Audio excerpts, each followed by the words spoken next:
They let us. Oh, look at this. Whoa, professional. Babe, babe, babe.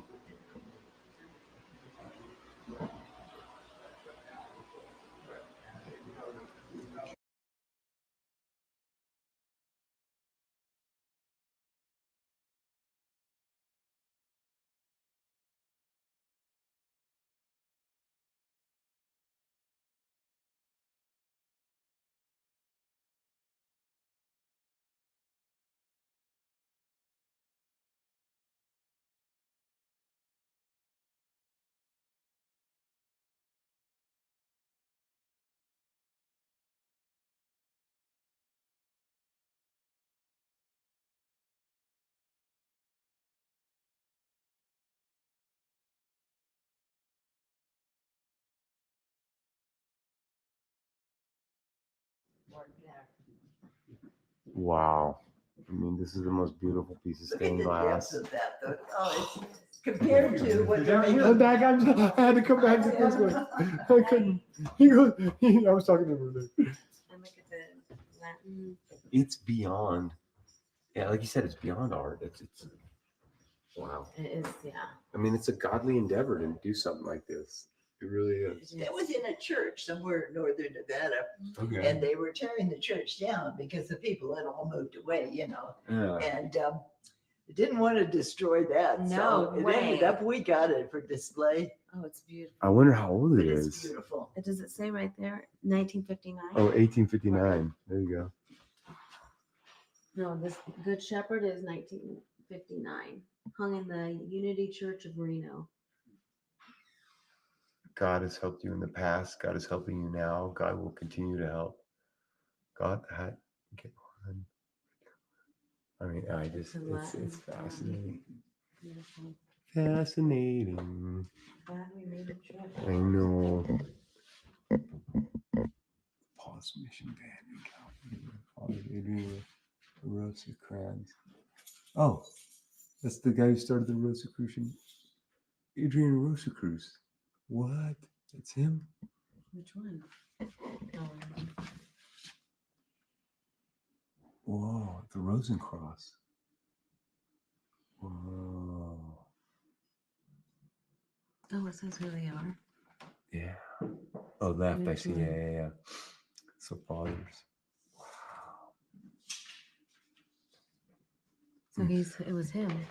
So that's what the story is, and he started it. That's him then.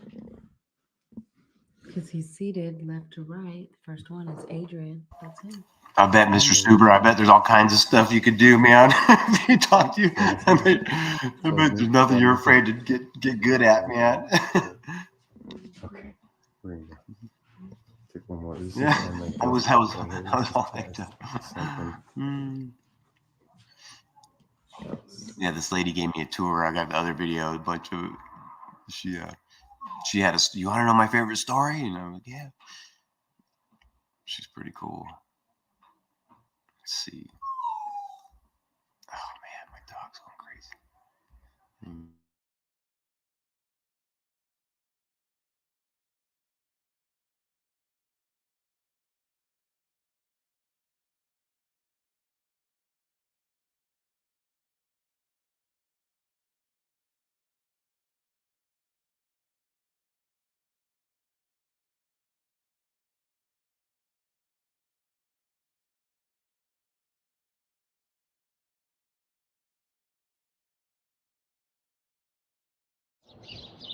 Look at the V, look at the moon up there, man.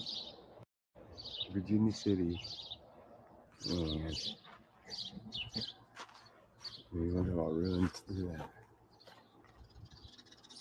You can see that giant wall, probably about 2 foot thick, wide. You go in there. And look at this under here, man. This is hardcore. The lovely and beautiful Mona Kay So hardcore, okay? is in the chat. They won't even let you My near dog it. is crying. I might have to get the camera. I'll get some zoom on that. That goes under. There's like an arch underneath the very bottom of it. You can see an arch. And all these blocks right here. It goes in And it's shored up under. And then, oh, and then there's arches inside of it, way inside of it. Dang. Oh, that's a trip. On the sides, I mean, the wall to the right is so massively thick. I wonder how close I can get to this thing. Let's see.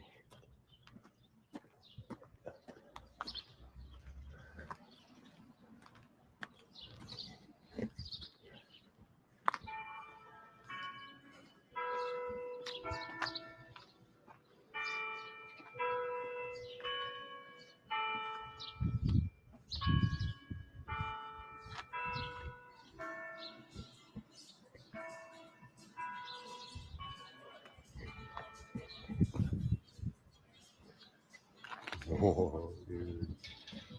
That's crazy. Dang. Those are portals, man. I mean, those things go into that mountain right there, down, straight in. You talk about mud flood, massive, massive mud flood. You're looking right at that building right there. And these two tunnels down here are going to go right into the hills there. Let's see. Let's see. Look at the top of this sucker, man. Look at this thing. Those two tunnels. Look at that wall right there, man. Look at that thing. Sheesh, look how thick that wall is right there. That is insane. That's completely nuts. The outside of it.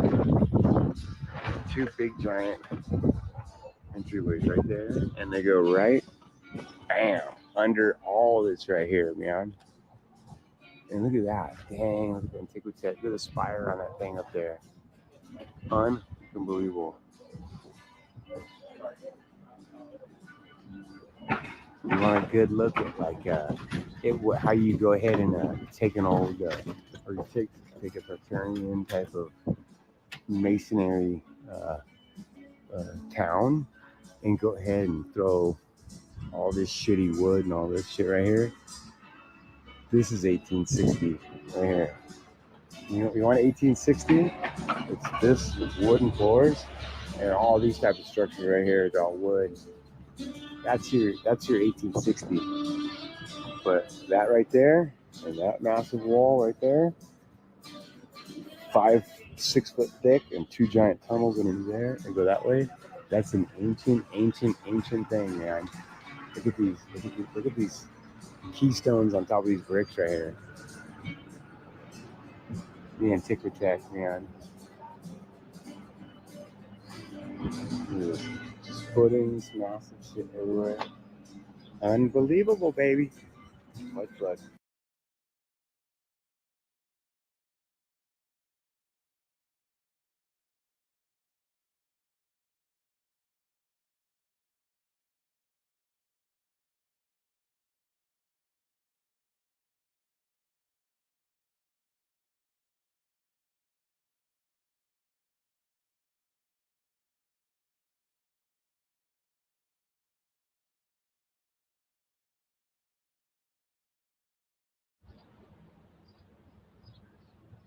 The Piper's Opera House. Look at that. Seal.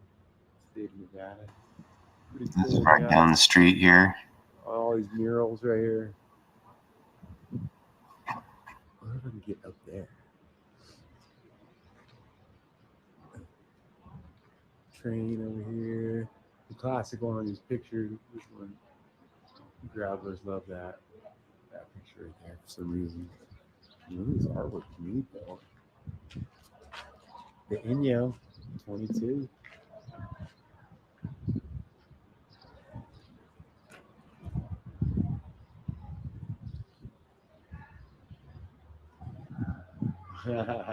Scales of Justice. ISIS. There's the guy. That guy dug all the tunnels. That guy put all the trains in and tunnels. The Chinese dudes did it. They got it done. Look at all kind of kids and a lady. I mean, the narratives are just all over. Cool. You got this all right here. Oh, there's your Oddfellows. Nice. Really neat painting. The whole side of this thing is a mural. International Hotel. Let me get into this right here. Let's take a look. Let's take a closer look.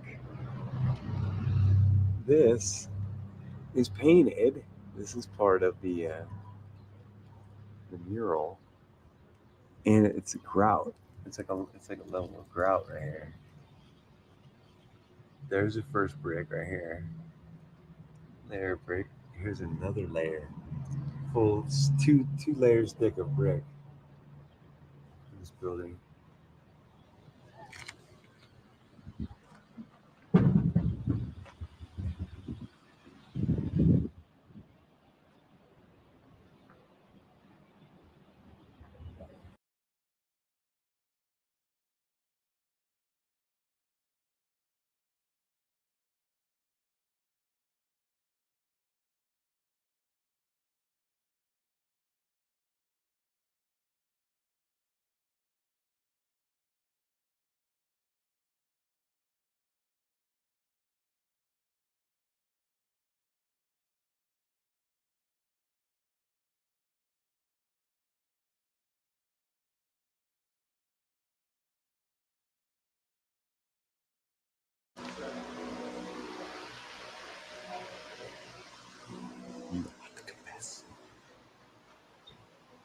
Might as well just show this real quick, I guess. I don't know how I got on Virginia City.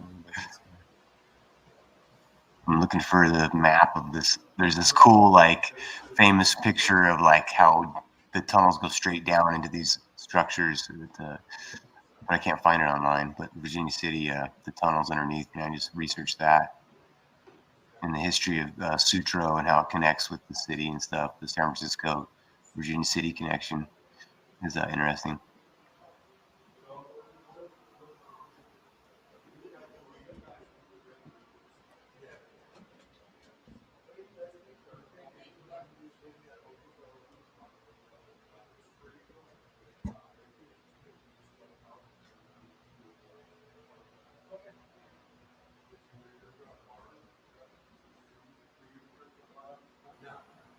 Luckily, they saved that from the Great Fire.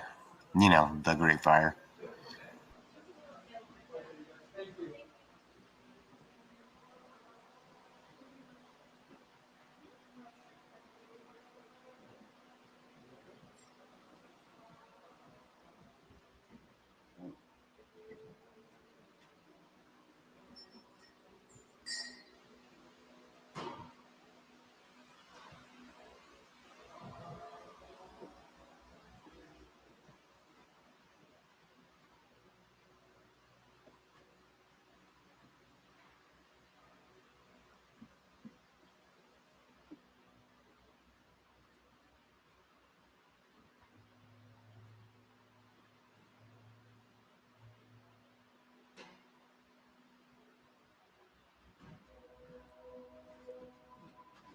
I'm being super quiet.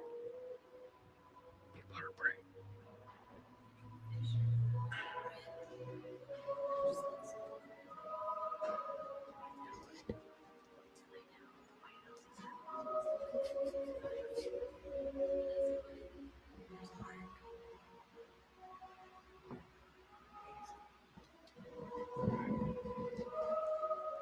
What do you think?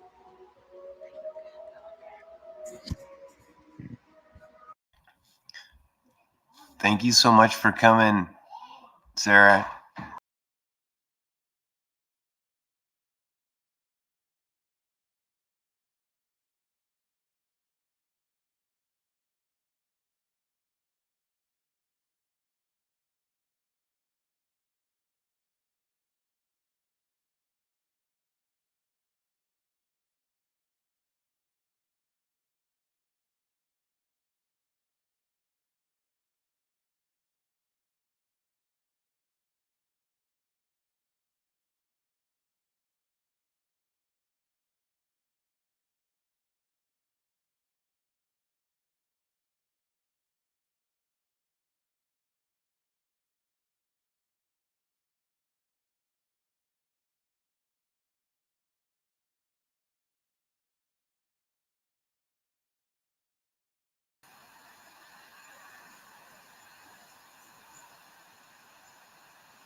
Thank you so much, buddy. I appreciate it. This is just this stained glass. Just, you can spend all day just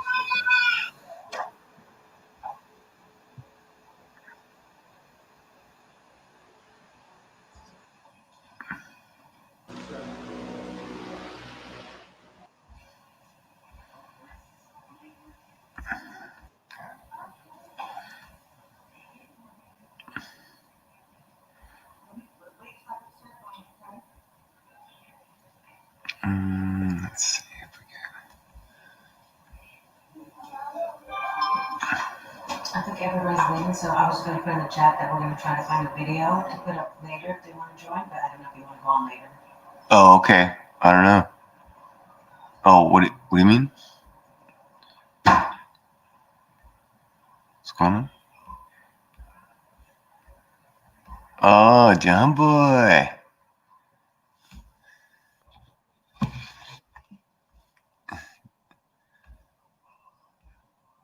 John. Morning. What's up, buddy? How you doing? Oh, pretty good. Good to see you. Getting around. Nice, man. Sweet. So, Trying to lift John, my down first guest right on my channel. What's So going how on, you buddy? doing? Just getting around. Sweet. Yeah. How's San Diego? It's nice and clear today. We had rain for a whole week. Did it really? Oh yeah. And what's the coldest it gets? We had snow in the mountains. Yeah, I bet. That's what's beautiful about San Diego. We got everything right here. Right. Lot like San Jose, where you get all different types of weather, all stuff going on. Yeah. Yeah, it's nice and clear today. Yeah, I don't know how I got stuck on my Virginia City.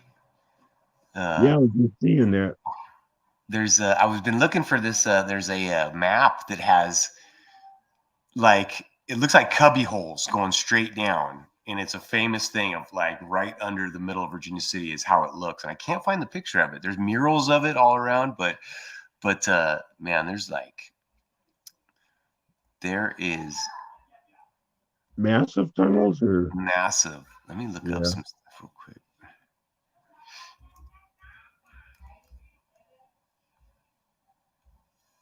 So what else is going on, bud? Back in the day, if they had tunnels that went through the Sierras. Yeah. Well, there's a where I was at that stamp mill there, that the tunnel goes from Virginia City to that Dayton is where I was. And so that's far. And then Sutro is the guy that built that tunnel. And so that's allegedly Sutro in San Francisco. He made his money. Building that tunnel. Yeah. So let me see if there's some.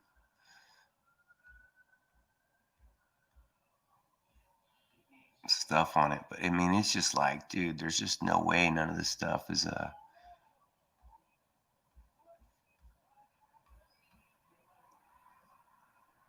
yeah, there's just all commercial stuff, but I don't know, man. What else on your mind, bud? I don't know.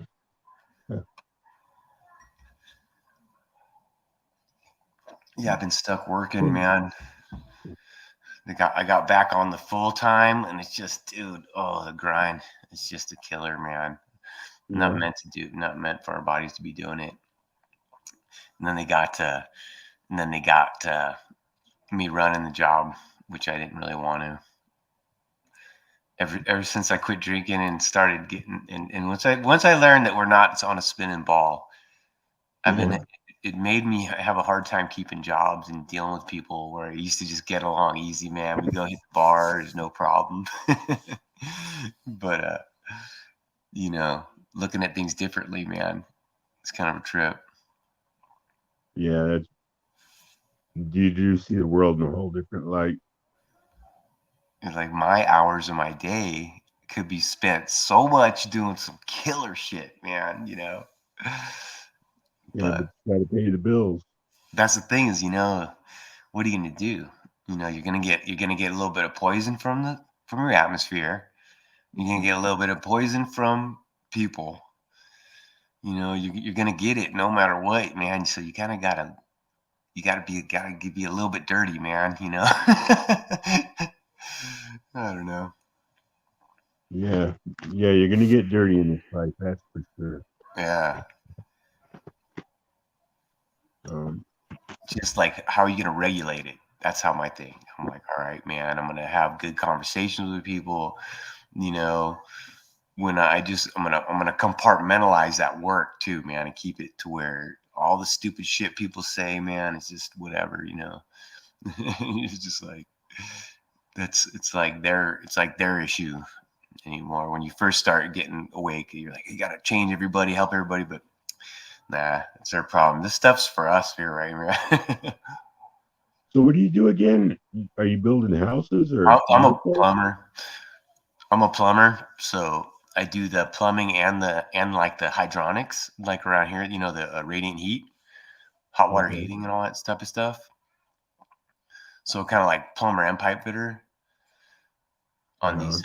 But I'm doing like a 12,000 square foot like custom home right now, and it's nuts. How long you been on that job? This one, the company's been here doing it for about 5 years in a place that's called Clear Creek, and it's right up to 50 there, right? Like all the homes look down the Carson Valley, and they're beautiful, man. Like, all kind of famous people live up there, and there's a golf course that runs through it and stuff like that. But the biggest house is like a 14,000 square footer, and just such stupid money. It's funny though, because everything is so custom that you gotta ask, like, okay, can I do this? Can I do that? And it's just like, it's kind of tedious, man. Commercials, like, more cut and dry how it goes. Oh yeah. You were out there, huh, Carson? And you were in Carson working up in what was it, a place to like a base camp for mines? Well, no, it's just south of Topaz in Colville. Mm-hmm. I think it's Coleman or Colville. I think Colville. Yeah, I think so. Yeah. Yeah, just north of Bridgeport. Yeah. No, it was for the Marines. It was a housing project. Oh yeah. There's like 136 homes for the military for the housing. Dang. There's a mountain warfare. You got a mountain warfare training camp up there in the mountains for the Marines. Yeah. Anyways, yeah, I worked for a general contractor on that job. But, did you do the whole job, the whole project? I know I got there halfway through the job. Yeah, it's hard. Guys get sick of each other, man. All these crews on top of each other, man. Well, especially when you work for the general contractor, you got to keep them all together. Yeah. But, yeah, eventually I became a carpenter. Did you? Yeah. That's the hard work right there. That's what I tell everybody. Those guys build the place. Like, because we all say, plumbers say, I built that place. Electricians, well, I built that building, but we didn't really build it. The carpenters did. The concrete guys built the footings, and those guys and the carpenters build the building. I was a rough frame. We were like for 5 years. Dang. Yeah. My buddy was telling me a story how he cut a glue lamp like an inch short one time. A big old expensive glue lamp. Fucking catastrophe, dude. Catastrophe. Yeah, you'll get fired quick. These things now. What's an engineered glue lamp cost? 20,000. Depends how long it is. But these are $20,000 pieces of wood, man. Oh yeah. That's crazy. What are you gonna do? Yeah. Their money's just so different. It's just so goofy how you look at it.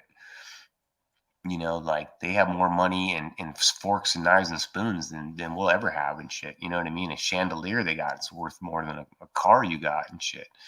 It's like, It's not. It's ridiculous. One people I know is a billionaire people that I work for, and they're just like, she'll just be like, I don't like that water heater. Replace it. Just for the nut. Just, it's crazy. Leah, do you know the name of James's company? Yes. Oh yeah.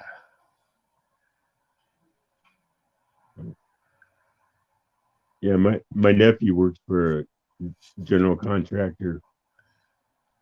You know, well, he's not. He's an electrician, actually. Yeah. But in San Jose. Oh, that's right. Yeah. And yeah, they work on, big jobs like yours. 10,000 square feet. Yeah. You'll be on a job for a year, 2 years sometimes.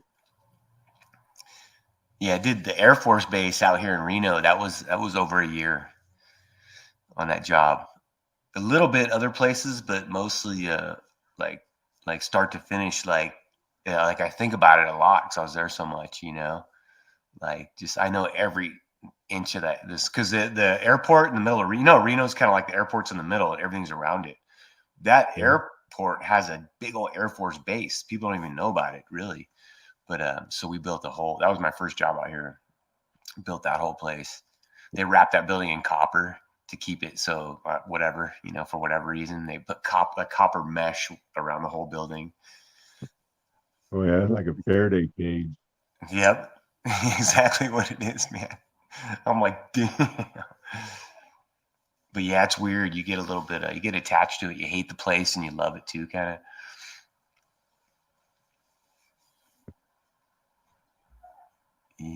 Man, I have this killer video from my wife's cousin sent me. He's out in the valley in California, and 3 lights in the sky, just like, dude, trippy. I saw a short yesterday of some lights over in South Carolina. It looked like a big airplane on fire going through. Whoa. I mean, this stuff's trip. Let me see. You would think that'd be on the news instead of just a little short on YouTube. That's the thing. All this newsworthy stuff, none of it get to the news. Instead, if you want to see the weather in the morning, you got to listen to the most horrible words over and over. I mean, literally, sometimes one morning I counted how much I heard. I don't know if there's RAPE, and I don't know if you're supposed to say stuff on YouTube, but murder and forcing people to have sex over and over before I even get to the weather, man. Like, it's crazy. Yeah. I gotta confess, I listen to the Weather Channel. Yeah. And then that's kind of fun though. But they get into it, the Weather Channel. Yeah, they're almost as bad as CNN sometimes. Oh man, it's crazy. Get some hot chick on there talking. Yeah, they'll take the tiniest little rainstorm and make a big deal out of it. Oh, dude, it's crazy. Let me see if I can share it. An image. Share this tab instead. Let's see. Yeah, I need to take some video, get a drone and take some videos. Oh, just yeah. in my backyard. Yeah, we got rocks. They're funny shaped. We got ones that shaped like a hippo, and other ones look like a. That's cool, dude. That looks like a pig, and it's just like, is that a coincidence or? Yeah, I don't know. There's no way. You know what I mean? Like that monkey rock he was showing. Isn't that crazy? Who did that? For real. And that is a swastika on his chest. If you look closely, it's a circle one. They do a circle with the things out, but really it's turning. Oh man, this is frustrating. I can't get my see. I'm trying one more time.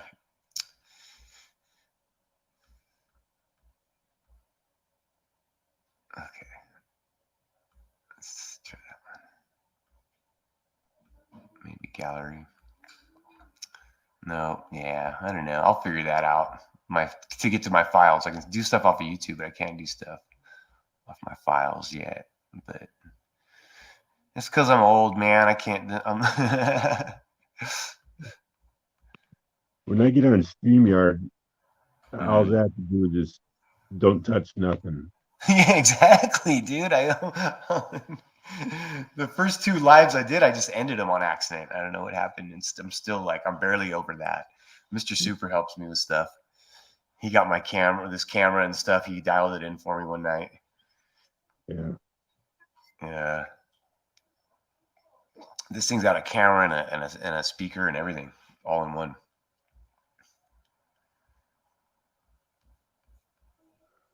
Okay.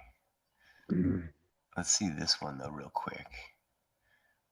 Let's see if I can go back to share my hollow rock.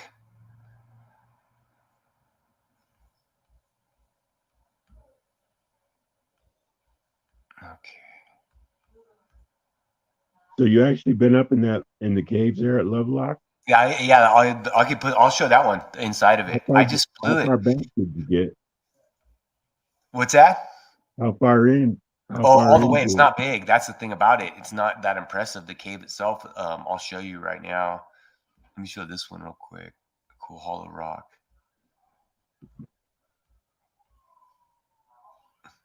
This is a place called Lockwood. Not to be confused with Lovelock. And I mean, we're running around looking for stuff. Good afternoon, everybody. We are in search of the Stonehouse ruins, and we are in a place where I don't think anybody wants us to be. So we came up off this line, and there's like a truck coming after us right now. So I'm gonna run up here real quick and take a look at this cool ass rock right here. Let's just get one quick. I spotted it from the road. I'm like, pull over, pull over. Whoa. Okay. We got Mauna Kea out in the Platinum Fort Edge. Okay, we got a giant wall up here behind us too. I'm racing down here because I snuck up on this mine up there. There's a mine up there. And what happened was, look at this wall right here. Okay, so what had happened was I was in search of the Stonehouse ruins. There's a big rig coming off the mine. I saw tolls dust at the mine. And so, yeah, I'm still recording. And so, it's okay. Let's find. I'll find that low. So inside the cave, yeah, is right. Well, see, so that's why I was saying that we went to help my wife's friend do something at her house in Lovelock, and then I went and seen the downtown part and thought it was cool, and then I'm like, let's just go to the caves. And I didn't have my light. I have a perfect Makita light that would just lit this whole place up, man. And I freaking didn't have it. But here it is right so here. brother would have brought my light.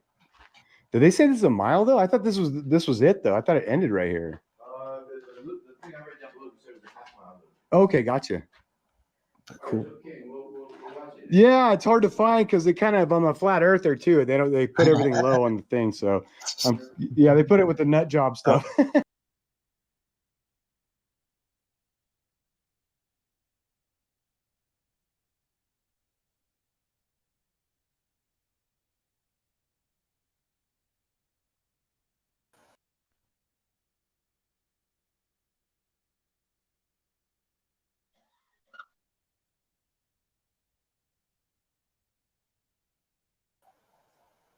Okay, here we go. I messed that up. See, I hit too many buttons. Yeah, that one rock where you were at just a minute ago, where you went up Yeah. the hill. Why didn't you hang out there longer? Because there was like a truck coming.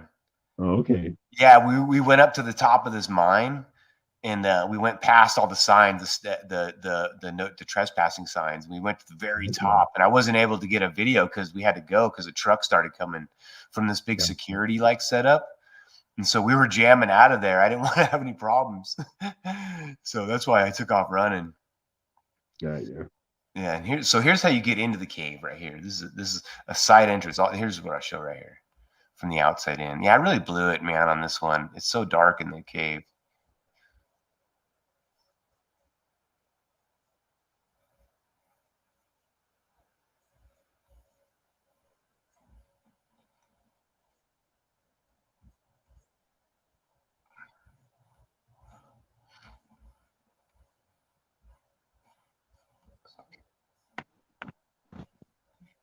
Oh, am I not sharing? Oh, I'm sorry. Shit. I thought I was sharing the whole time.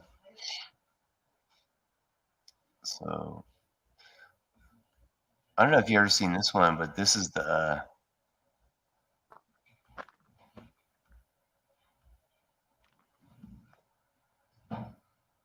We are going to find our way into the Lovelock Caves. Look at this beautiful area. Yeah, so that's like when you're facing it, you go to the left side. They tell everybody to go the right way, but I went the left way. So that's this way up the left side of the hill. And you drive in that big old road right there, which comes in out of this massive valley. Wow. And that road just kicks up freaking dust in the middle of that valley, and you're just driving through, and it's like, whoa, man. If shit goes wrong out here, I'm done, dude. It's crazy out there. If you go off that road, you're stuck. You ain't getting nowhere. Like, right. So we're gonna go find this cave, and I think the screen's about.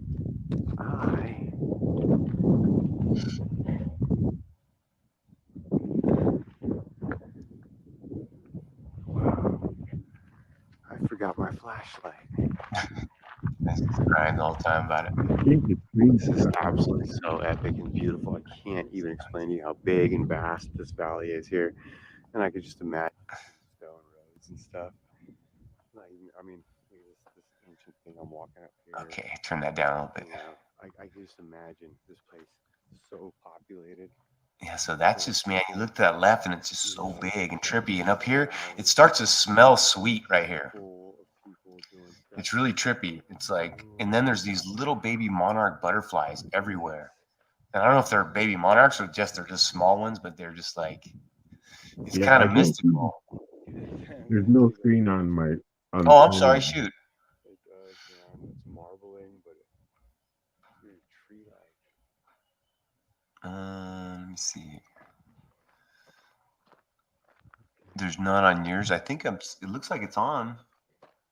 It just shows our picture's frozen. Oh, is it?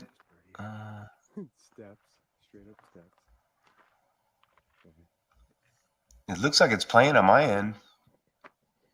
Let me see. There's a pigeon way up here. This is just, I can't even believe this place. You're not seeing it? No, I can't. It's like it's froze up on my side. Super Sidewinder. My super tech. Super Sidewinder, super tech. You see it, babe? Okay. Yeah, I think you might be on your end, bud. Oh, here, you see these steps. Wow. Is there anybody in chat? Let me see. What do we got? Let me see. We got 4. We got 4. We got 4 in chat. Mr. Super's here. Forever love. Metal. Oh, yeah. I've been on those job sites, Mr. Super, where everything's wood. I've been on job sites where there's like a big wooden hook in case if someone gets grounded and shocked on a machine, that you grab them with a wooden hook and pull them off so you don't get shocked. Yeah, I've seen guys on excavators hit underground cables. And they don't get off the machine until they're grounded. Or until the wire towers turn it off. I heard if you jump out, your guts will like blow out. Like by the time you touch it. Yeah. Yep. If you're a rookie and you don't know what you're doing, you could die quick. Yeah, that's why I'm a plumber. I do Yep. low voltage. I do low voltage wiring. See, I go, I get shocked. There's pigeons all on these cliffs up here. Oh, there's a bunch of pigeons up here. Yeah. I went so right. There's like the little entryway, just right there. Yeah, it's a little trail. Yeah, and I was looking because that trail is like flipped upside down and mirrored. The bathroom is on this side on the trail, so I'm like, I'm trying to look this. Yeah, but yeah, no, you're totally cool. Oh yeah, I'm just trying to get some cool shots of this stuff's amazing, man. Wow, look at that.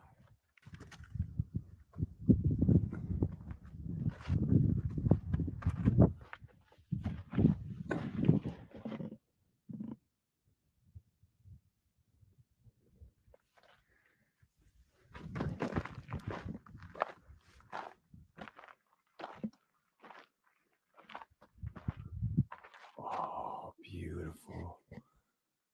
Look at, I feel cold air coming right from there. I mean, look at this. Steps right here. Go up. Okay. Let's do this. Oh, it's cool in here. Wow. I've seen so many videos. This is it. This is the place. This is the Lovelock Caves, man. So many stories. Let's see. I got my phone.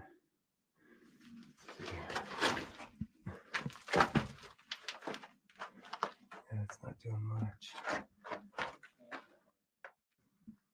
Oh, I blew it. I need to come back with my light so bad.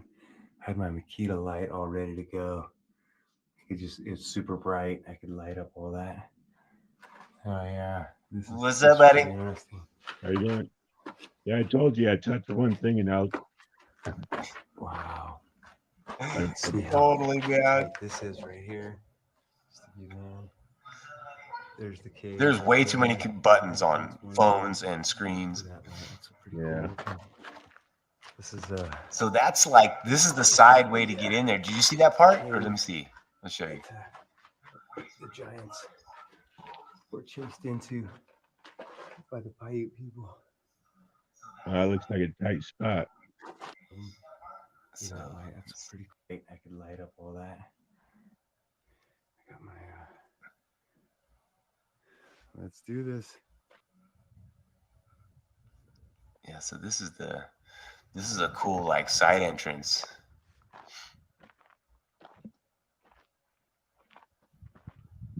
Oh, beautiful. This cold air is just pumping out of it. I feel cold air coming right from there. I mean, look at this. Steps right here. Go up. Ventilation system still. Let's do this.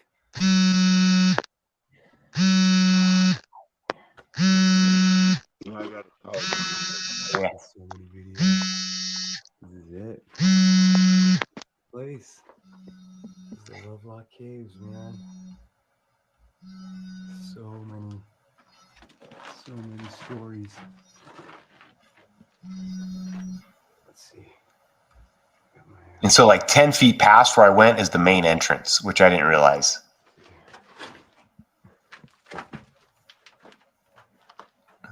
You believe I fit through that shit? Yeah. I need to come back with my light so bad. I had my Makita light all ready to go. Okay, I'm back. It's super bright. Light up all that. Oh yeah, this is pretty interesting. There he is. Never too late.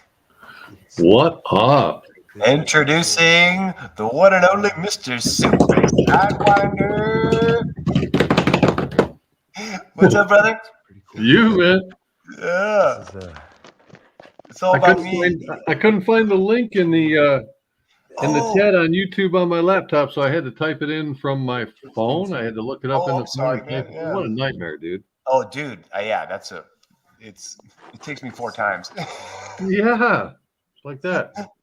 I didn't know you were open to joiners, man. I had to come on a while ago. Oh, really? Yeah.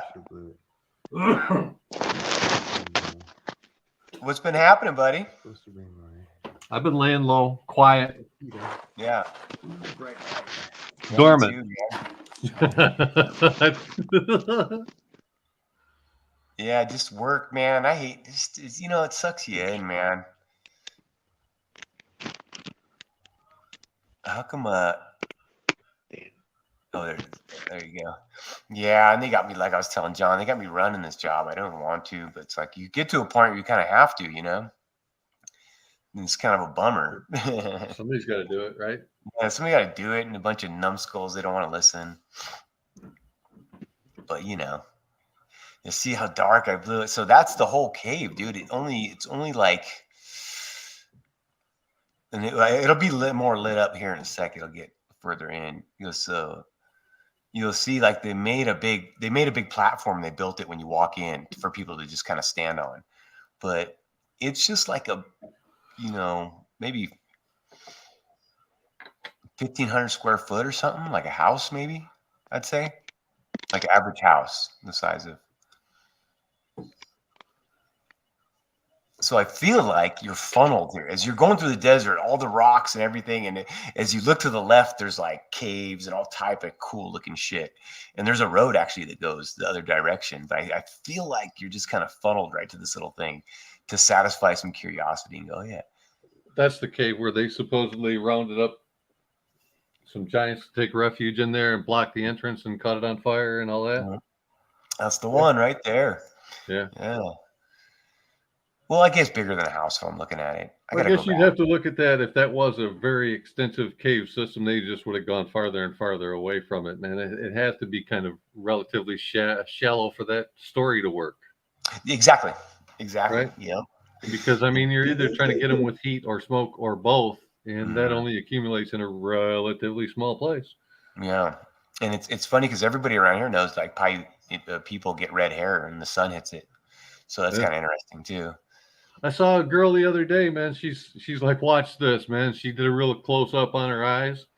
Yeah. They're both the same color, kind of a lighter, I don't know, greenish blue, maybe, whatever, lighter colored eyes. And she said, watch this, man. She walks out in the sun and she covered one eye. She looked up at the sun, went back in and showed her eyes. And one of them had changed like almost to hazel, really dark brown. The other the one that she covered was still really light, like a marble. The other one was like dark, like coal. And it was really it couldn't have been more than 10 minutes or 10 seconds of exposure to sunlight. I never seen anybody do that. Whoa. It was almost instant, dude. It's fascinating what's going on with people, huh? It's crazy. Like this whole realm is like more magical than it's ever been, dude. You know what? Every day I go, it's more magical. Underneath gets bigger, what's going on? It's just more and more every day, man. And it seems like a lot of people are very unstable right now, like emotionally unstable. I notice. Yeah. Can you hear me? Yeah, I hear you, bud. Yep. Oh, hey, they say that is the front of that cave still scorched? It's from black. When they lit the fire. It's black, but a lot of caves are like this. They're black inside. So do you think that they say that was from when they lit the fire to burn them out? Yeah, and it could be. I don't know, man. You think those marks would be that scorched? Well, the problem is I see it so many places black, even not rocks that are exposed too, the same color. That's my problem with it. Is that it doesn't seem like soot to me. It seems like I don't know what it is, but I see it around. You can take it as like it aligns with the story, but so does every place else, right? Yes, exactly. I think a lot of this realm was toasted. Oh yeah.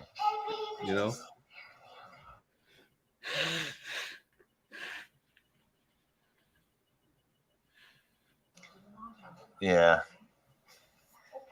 Got stuff going on. We got the fam going. Yeah, baby. Hi. Hi. Hi, baby. Hi. She's on camera. She's off camera. I got the camera off, but that's fine. My granddaughter's here. Cool. My yep, I got another. Like I said, another one on the way. Mr. Super Sidewinder said hi. Yeah. That's awesome. MK says, "How you doing, Mr. Super?" MK. Yoo-hoo. So let's see here. Well, hey guys, I got duck out for about 20 minutes, and I'll be back. Okay, bud. Thanks All for right. coming, man. I super appreciate you, man. See you, Mr. Sidewinder. Thanks, buddy. I'm gonna go back. All right, bye, guys. All right, buddy. We'll talk to you soon. Okay. See you, bro. Let's see here. Let's see here. John's awesome. He is, man. He's my buddy. Ooh, Yeah. He's more patient than most of us. Oh, dude, he is. That's what. Yeah, I had a good conversation with him on the phone the other day. Yeah. And because I was going home from Carson, man, and I called him, and I had a killer talk, man. And I tell you, the dude has lived an interesting life, man. Yeah. Interesting. I told him I want to interview you. I want to do the Joe King interview, and I want to have John as my first guest. Oh, yeah. With his stories, dude. And I'm like, we're gonna work it out. He's gonna do it too. I would do one with you. That'd be awesome. Oh, dude, let's do it, bro. Let's do it. I mean, I'm not trying to squeeze in and do it first. No. Whenever you want to do another one, absolutely. I'll do one with you. I got 4 scripted questions that interest me, and from there it's just like open, you know. Cool. And so, and to get like, I like to paint a picture of kind of what, you know, get a feel of a person as they were as a child and a feeling they had kind of growing up. Well, yeah, that would steer the rest of the conversation, because otherwise, if you structure it too much, it's not gonna like even follow the thread, right? Exactly. That and with our group of people, dude. Holy crap! I know, right? We don't small talk, man. We don't have time for that. No, we don't small talk. We get to it, man. So that's why I go, so I got the 4, which is, they're going to be, okay, where were you born? Like physically, what hospital? Yeah. Where were you raised? Because a lot of times they're not the same place, especially for military people. Yep. Where were you raised? Like what city? Okay. What was your family structure? Do you have mom, dad, brothers, sisters? You know, how many in your immediate family? And then what was the actual structure of the house you lived in with all those people? You know, was it a house in the backyard and all you people? You know what I mean? Those are the 4 things I like to know. And so, because you get a feel, man. How are you growing up? Are you alone? Dude, kind of and every one of those like opens a can with like a whole topic for me. Right. I mean, every one of those like has layers, dude. Crazy. Right? Holy crap, dude. Right? So, okay. So now we know, boom, this is you and this is your. Yeah, I'll do a second one with you if you want. Dude, let's do it, bud. Yeah. We're like a little we could do pre-interview or just do it. And I was like, we could do it live or we could do it, you know, record it or whatever, you know. So I'm like, I'm cool with it live. Yeah, I think it'd be so fun live. Yeah. And people want to know. Because that way people can interact. They can ask questions that are pertinent or whatever, or you'll trigger somebody and they'll go, dude, I was in that town. Can you tell me about, you know, that's all good stuff. That's what I'm thinking. Like that would be so good, you know, like a little bit and even a little Q&A, you know, or something like that. There's a lot of history in the area where I grew up here too. You know, Flint, what's going on now with the water, but going all the way back to like Fisher Body and General Motors and the sit down strikes. Oh, and, let's talk about it, bro. Like it's an extension of Detroit and Motown, really. I mean, a lot of the like the music people and whatever that really made Motown came from here, because we're only 60 miles away from Detroit here. I mean, that is absolutely fascinating, dude. So there's so much stuff. I mean, I would get stuff to screen share and stuff. Yeah. Know? Yeah. Oh yeah, that would be so killer. Because I love where I'm at, and I like how the dude in Old World, Florida, you know, he's like, okay, Florida's the best, and I want you to prove that yours, you know, where you're at is better than Florida. And I'm like, dude, that's perfect, dude. I like that idea. So now I'm like, yeah, Tahoe kicks Florida's ass. The dude. Southwest got it going on, dude. Mm-hmm. You'd be like, dude, I'm in the palm of God. You know what I mean? Yes, sir. So I think that's let's get on it, man, in our areas. You know, here where I'm at, Joe. You can't go 6 miles without hitting a body of water. Oh yeah, it might only be like a private pond or a lake or a little rivulet or whatever, and like every town has a river that goes through it, and it's usually named for the town. So the same river that goes through Saginaw and called the Saginaw River goes through Flint. It's called the Flint River, and it keeps, you know. But when you're in a town and you hear of that, you think it's a little river that somehow starts and ends in your town, dude. If you look on a map, that freaking thing like never ends, dude. Whoa. You know. Whoa. So like if we go, let's see how good. Oh yeah, I was trying to share this thing right here. Oh no. Let me see if I could open up some Google Earth. That'd be fun.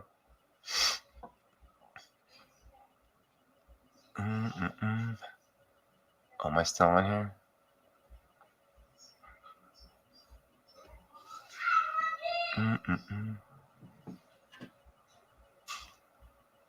Did I mess up, or you hear me, Mr. Super? Yeah, I'm still here. Okay, cool.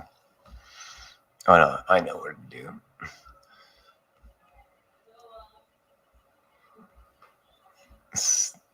Learn the equipment, learn the old. Okay.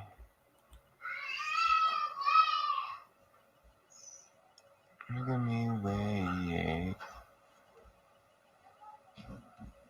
Okay, so let me shorten this.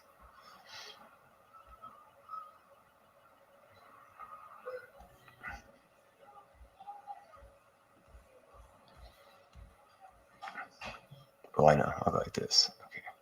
There we go. Let me see. Stop sharing this. You see my picture, my avatar? I took that picture. That's a cam plane in the sun. Oh, sweet. I was just trying to figure out why I don't have mine and how to get it. I went into settings and I don't see it. They got It's virtual frustrating, background huh? in there. So it's on the actual, on your screen, you know, like little square? Yeah. Yeah. Name stuff. Oh, see it, dude. That's weird. I know, frustrating, huh?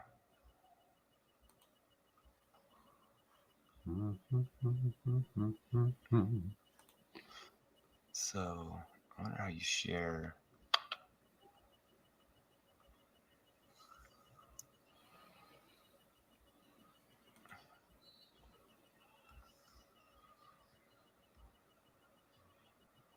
Can't share Google Earth. Oh, I thought you could. Yeah, I thought you could. You can't? I can't accomplish it right now. That doesn't mean if you share your full screen, it won't. Oh, maybe it's got to be full. Let me see here. Maybe try full screen. Yeah, might not let you share the tab, but it might let you share the full screen. It's a screen. Oh, I see. And then okay.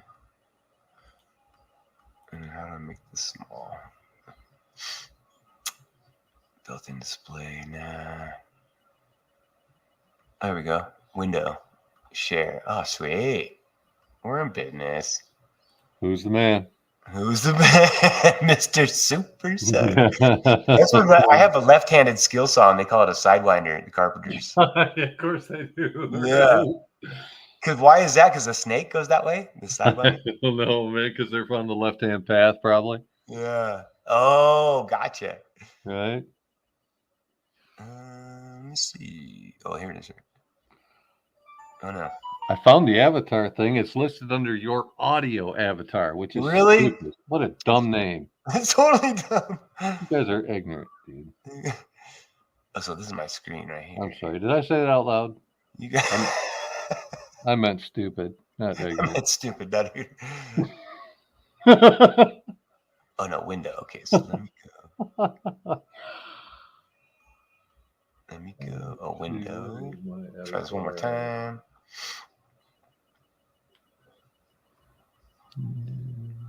Making me way. Yeah, I don't know.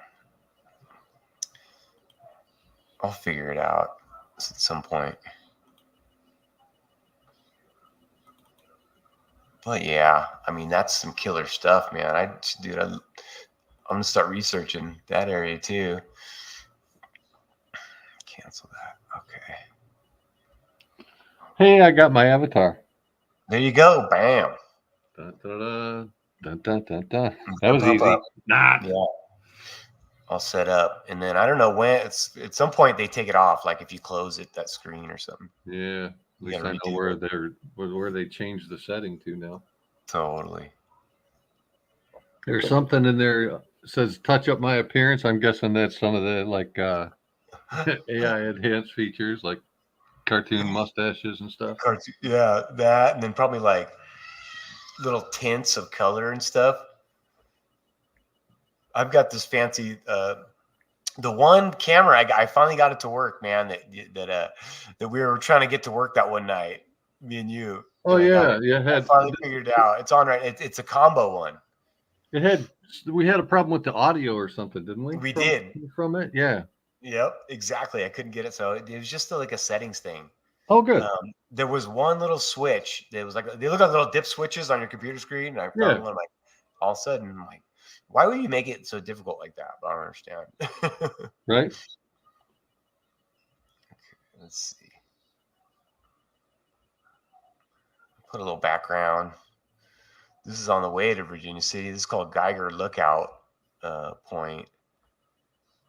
As you're driving up, there's this place. There's Geiger Grade is a steep freaking windy road that goes from Reno to Virginia City, and it's really cool, man. It's halfway up is this thing right here, and I'm like, I've always seen these two pillars as you drive up, these two things right here, and I'm like, okay, we're gonna pull over. I'm gonna jump out and see what's what. And so it's some sort of like factory, because down this hill is a bunch of chimneys and a piping system. It's like, yeah, I mean, they're like spread out through this whole side of this hill. And this is like a big old giant S curve on Geiger Grade. So you're supposed to just drive right by. Yeah, right. Oh, yeah. Nothing to see here. Nothing to see here. No past. It's always so weird to me too. You can be out in the middle of freaking nowhere. You feel like you're probably the first being that's ever there, and then you look over and there's something like that, like a cattle guard or something like that. No, somebody was here for a long time before me. Like something like thick and steel, you know? Yeah, dude. Like I couldn't make something like that. Yeah. The amount of time it takes to get set up to even make that type of equipment. Dude, that's like that keeps coming up in our research, that glass castle. Have you seen that? Is it? Oh, no. The whole fucking thing is made of glass, dude. If you looked at even like today what it would take to make the glass. Even if you made it like near the damn thing, so you didn't have to transport it halfway across the world. So you make a glass factory right next to this thing, it would still be a challenge, dude. Whoa, no shit, dude. That's crazy. And so but not the Crystal Palace though. No, it's all glass, dude. Wow. I'm gonna look it up. Crazy. Like, first of all, why? Why would you do that? And then the energy involved, and then the manufacturing process involved, and then the danger involved in setting all those glass panes. And oh my God, dude. That'd be nuts.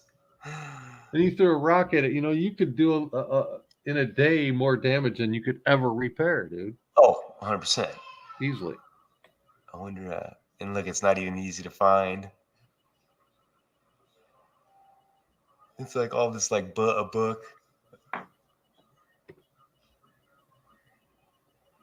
Glass Castle. Like, oh my God, I can't even find. You know it's good if you can't. Oh yeah, if they shadow ban it. Absolutely. Yeah. Let's see if I can. I watch guys like this, dude. I don't know if you're supposed to show this type of stuff, but No more Mr. Nice Guy. I love it, man. Yeah.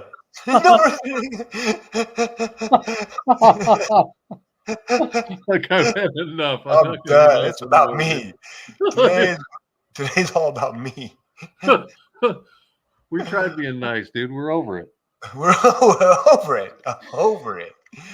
You know what I mean? You support people. They don't support you back. Don't even sub you. Never looked at your shit. You're trying to help them. Talk about you behind your back. Talk about what's behind your back. You know, you're trying to feed a dog, and they're like, "Nah, I'm not eating it." You know, and it's just like, well, they like saying is nuh-uh. It'll never work. It'll never work. It'll never work, man.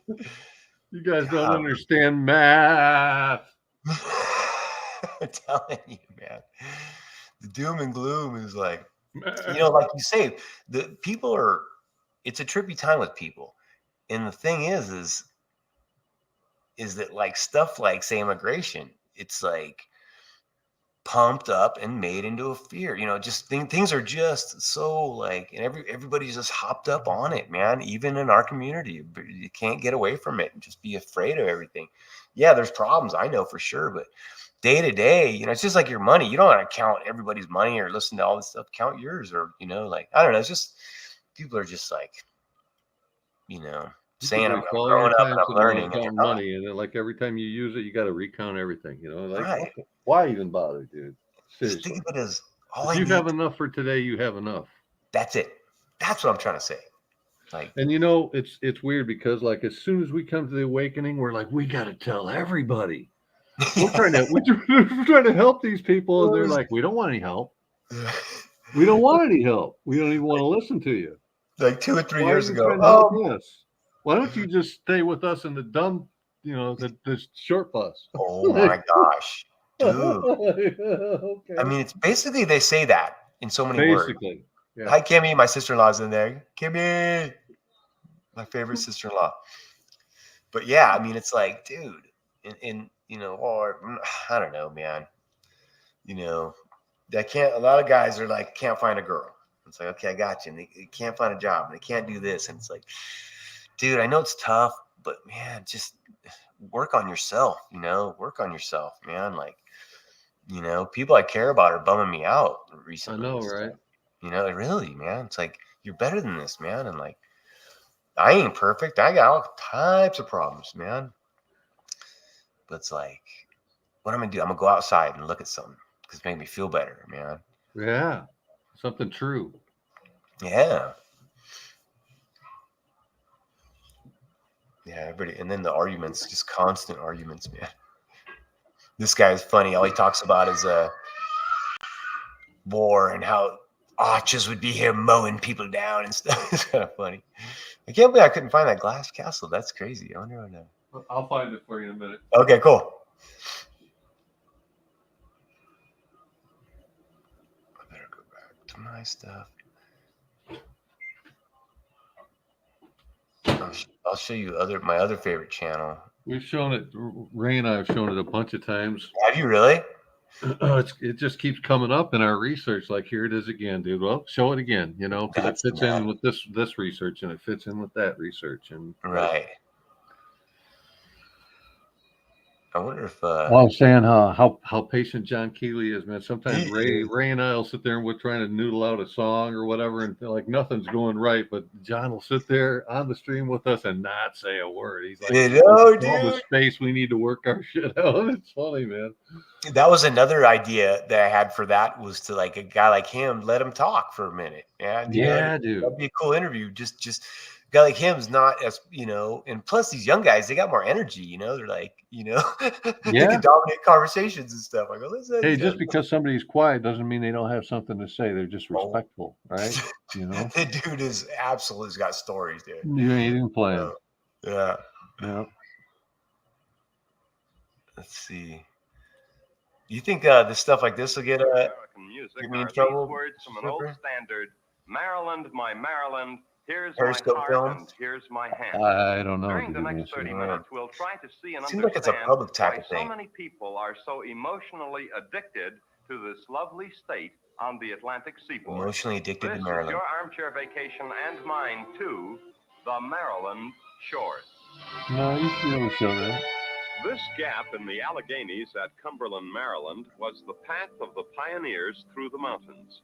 It's known as the Narrows, and the marker relates that the Narrows was discovered only after the English General Braddock had built a road over the mountains.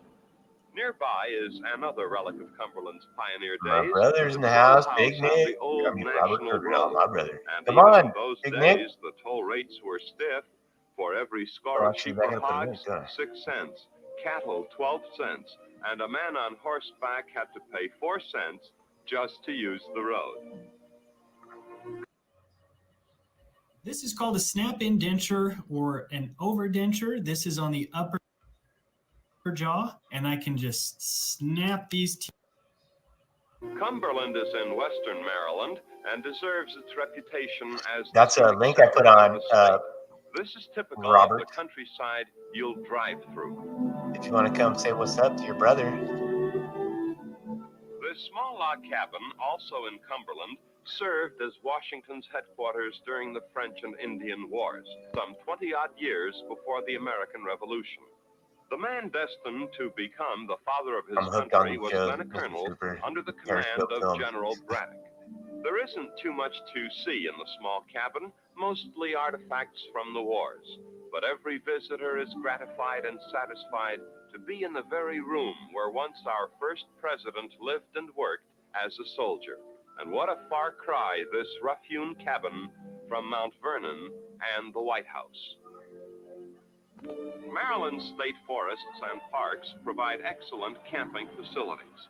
This section of the Savage River Forest, called New Germany, is extremely popular, especially because it has a beach of its own for swimmers and sunbathers.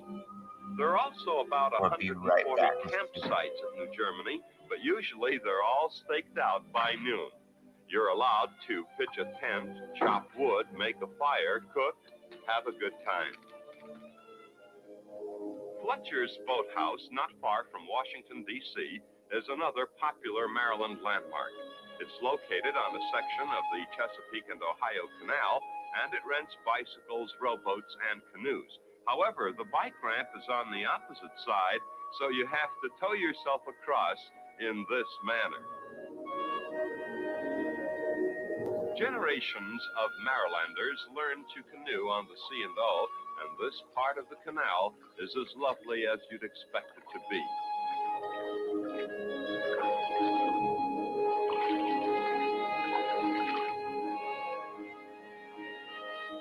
The bike trails hug the bank of the canal and ramble for miles. If you can handle a bike, it's a pleasant way to see this historic canal.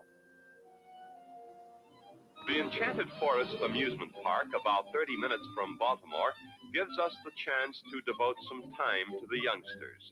We try to do this in each of our weekly armchair vacations.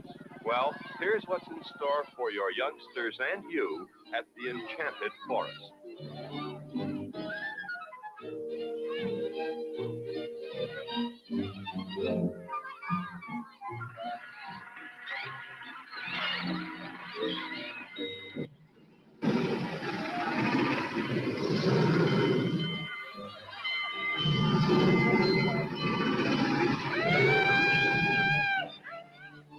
Ocean City on the Atlantic shore has been called Maryland's Miami Beach.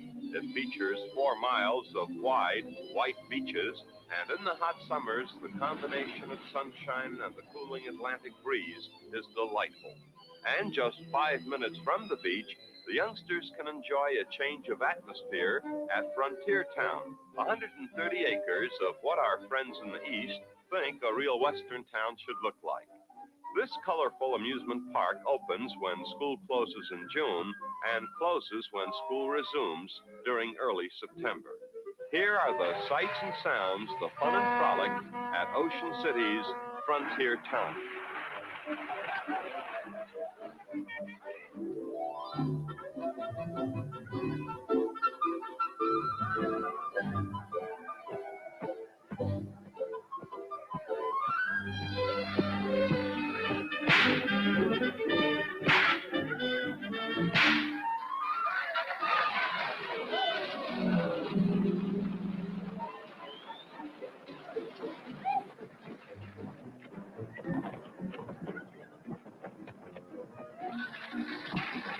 Now, when this clown starts to chase the young calf, it's the signal for all the youngsters in the crowd to join in, because there's a dollar bill attached to the tail of the calf.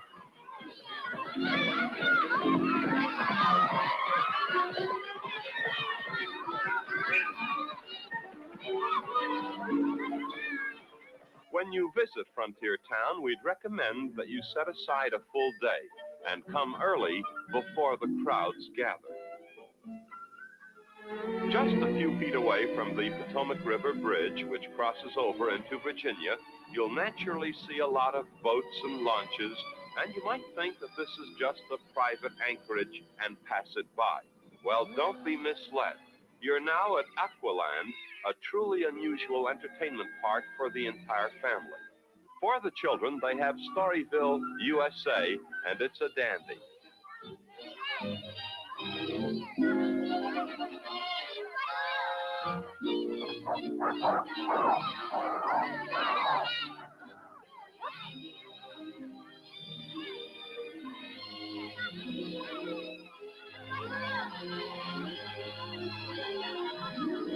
Aqualand also has its own airfield and periodically features stunt flying and skydiving.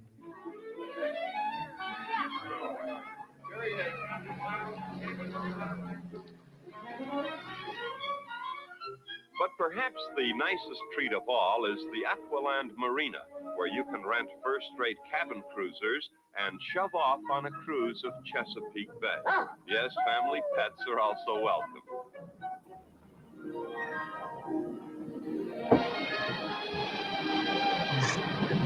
We have balance now. Did you know that there is a hidden message in the ancient Egyptian symbol, the Eye of Horus? Despite existing over 3,500 years ago, the ancient Egyptians had advanced knowledge of the solar.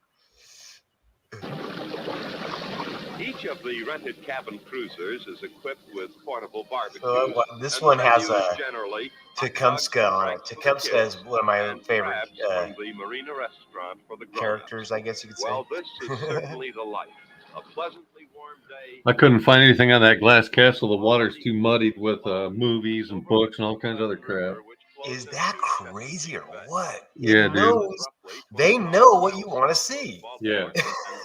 And they're not showing you. That's what trips me out about the searches, man. Oh, it's dirty, man. Which of course it is. That's why I'm like, okay, I kind of call my channel. My channel's a mountain bike channel, just because you're like you're forced to like self-censor constantly. It's weird. I hate that. No, it's crazy. So against like our mindset, and yet okay, these are the things we got to come to deal with, Right. Some people have turned it into an art, what they call hobo code, where they can speak whatever they want because they've got their own way of saying things. Man, I appreciate the intellect behind that, but I don't want to have to live that way. Yes, it's a quandary, man. You're like, I want to communicate with these people. This is, straight up. Be honest and open and right. And then they run all the Rumble and all the other platforms too. Yeah. Ultimately, they're run by them. So, and they make them hard to work with, and unreliable. These other even if they weren't in the beginning, everything gets co-opted, dude. Mm-hmm. We saw it with the first couple ones that came out. Yep. Immediate. The ones that don't play ball don't survive. Simple as that.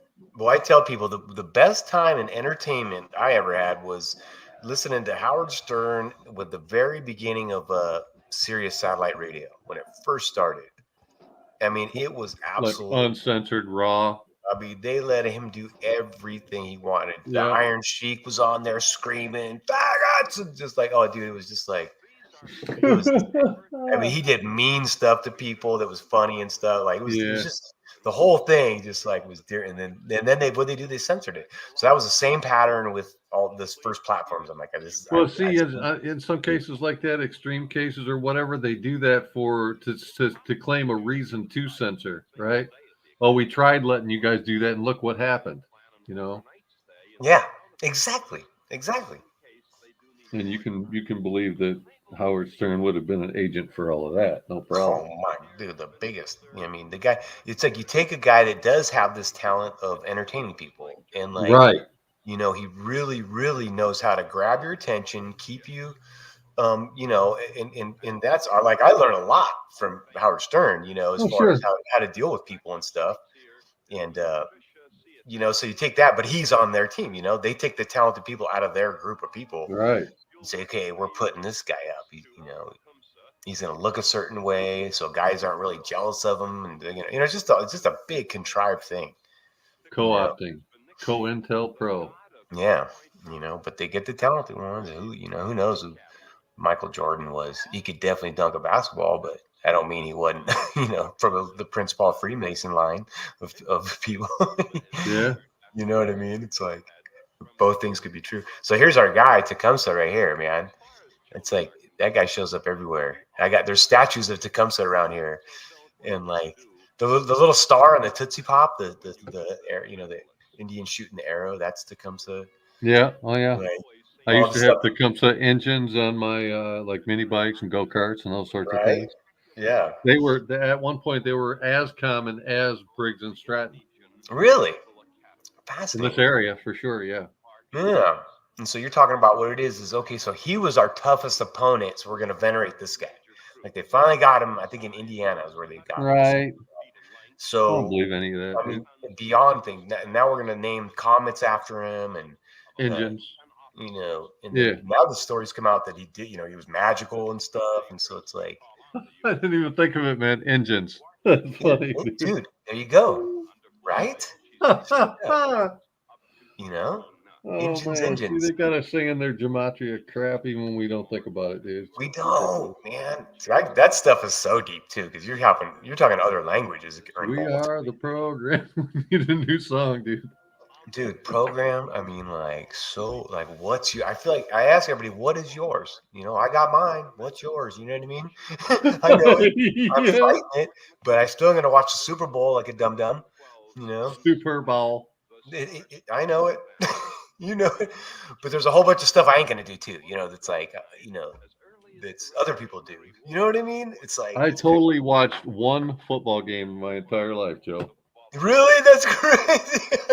And only because I bet on it and I won. And I told my buddy, see, that's how you do football, man. You watch it one time in your life, you bet $100, win, lose, or draw, no point spread, and you walk away happy or either way. Right? So what game was it? It doesn't even matter, dude. I don't even know. You don't even know. Oh, that's all funny. I know is I told him I would bet on the game. I would even pay a vig, but I would not take any kind of point spreads or bullshit, dude. Gotcha. There's gonna be a winner, and I got a 50-50 chance, and I'm not playing. It's funny because I don't gamble, and I know so many gamblers, and one of my favorite things in life is gambling stories because they are just hilarious. They all start the same way. Like, dude, so I was up, and and then I was coming into the second game, and their voices get all excited, and usually they end up saying they broke even, which is, I don't believe it, but it's just funny, man. Degenerate gambling stories.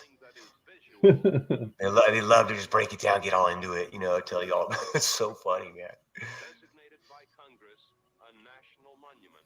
Look at all these places, man, in Maryland. Pretty cool, man. Cannons.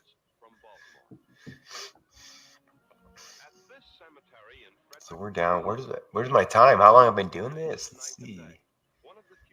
Live 2 hours and 56 minutes. Oh, yeah, a little 3-hour daily deal. Yeah, dude. Oh, it goes by fast. Wow.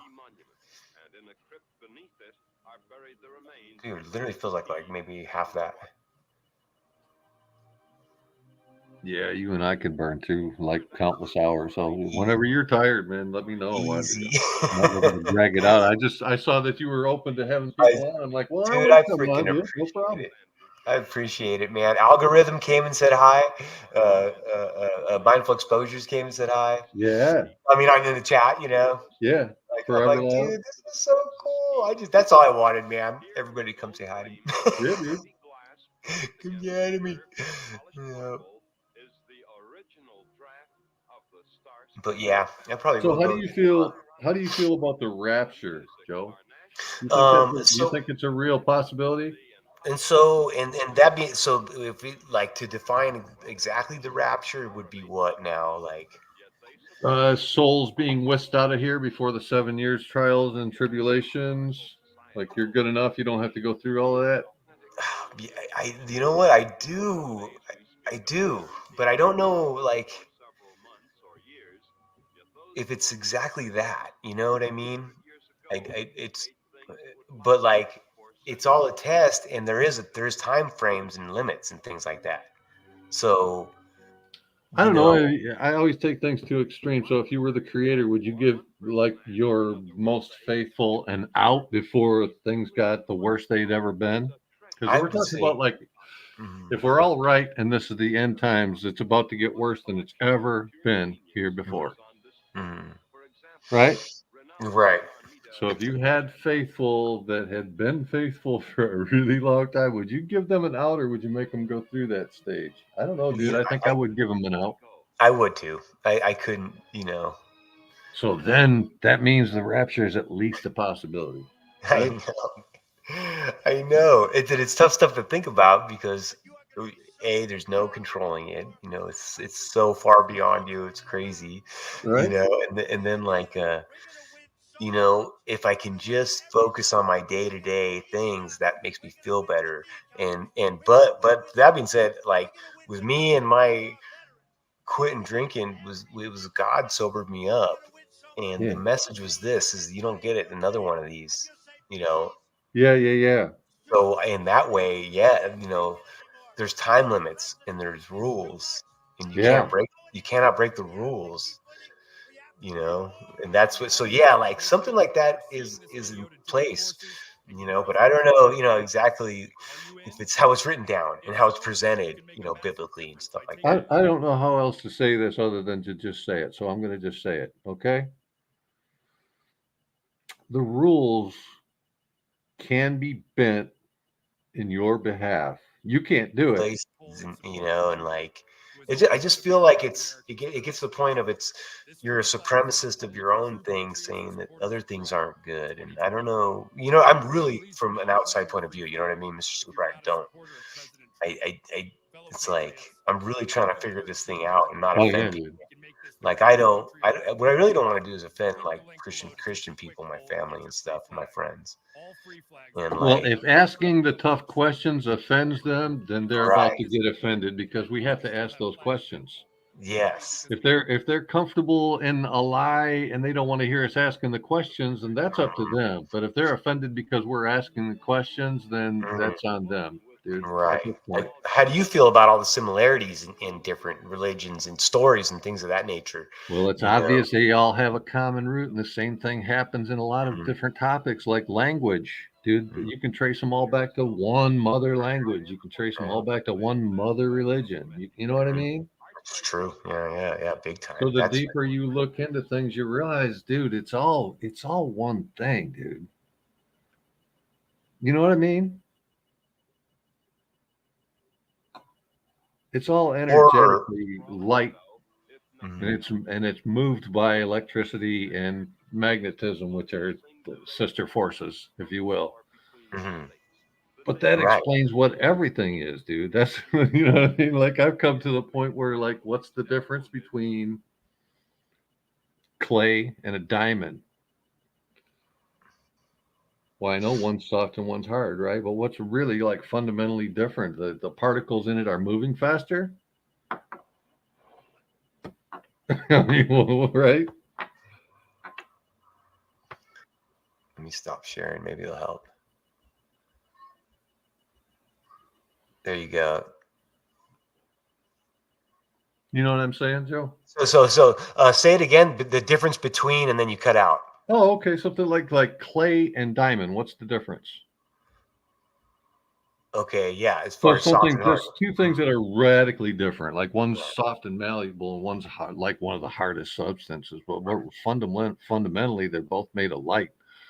Yeah. And whatever's making them up is animated by the same forces. So the only difference is like the density of those particles or the speed of those particles or whatever. You know what I mean? They're the same material. The same stuff, dude. It's the same stuff that we're made of, right? Right. So literally, if you change a frequency, you're changing an object. Not only the shape, but actually the properties of, right? To the point where, like, have you looked at superfluids? No.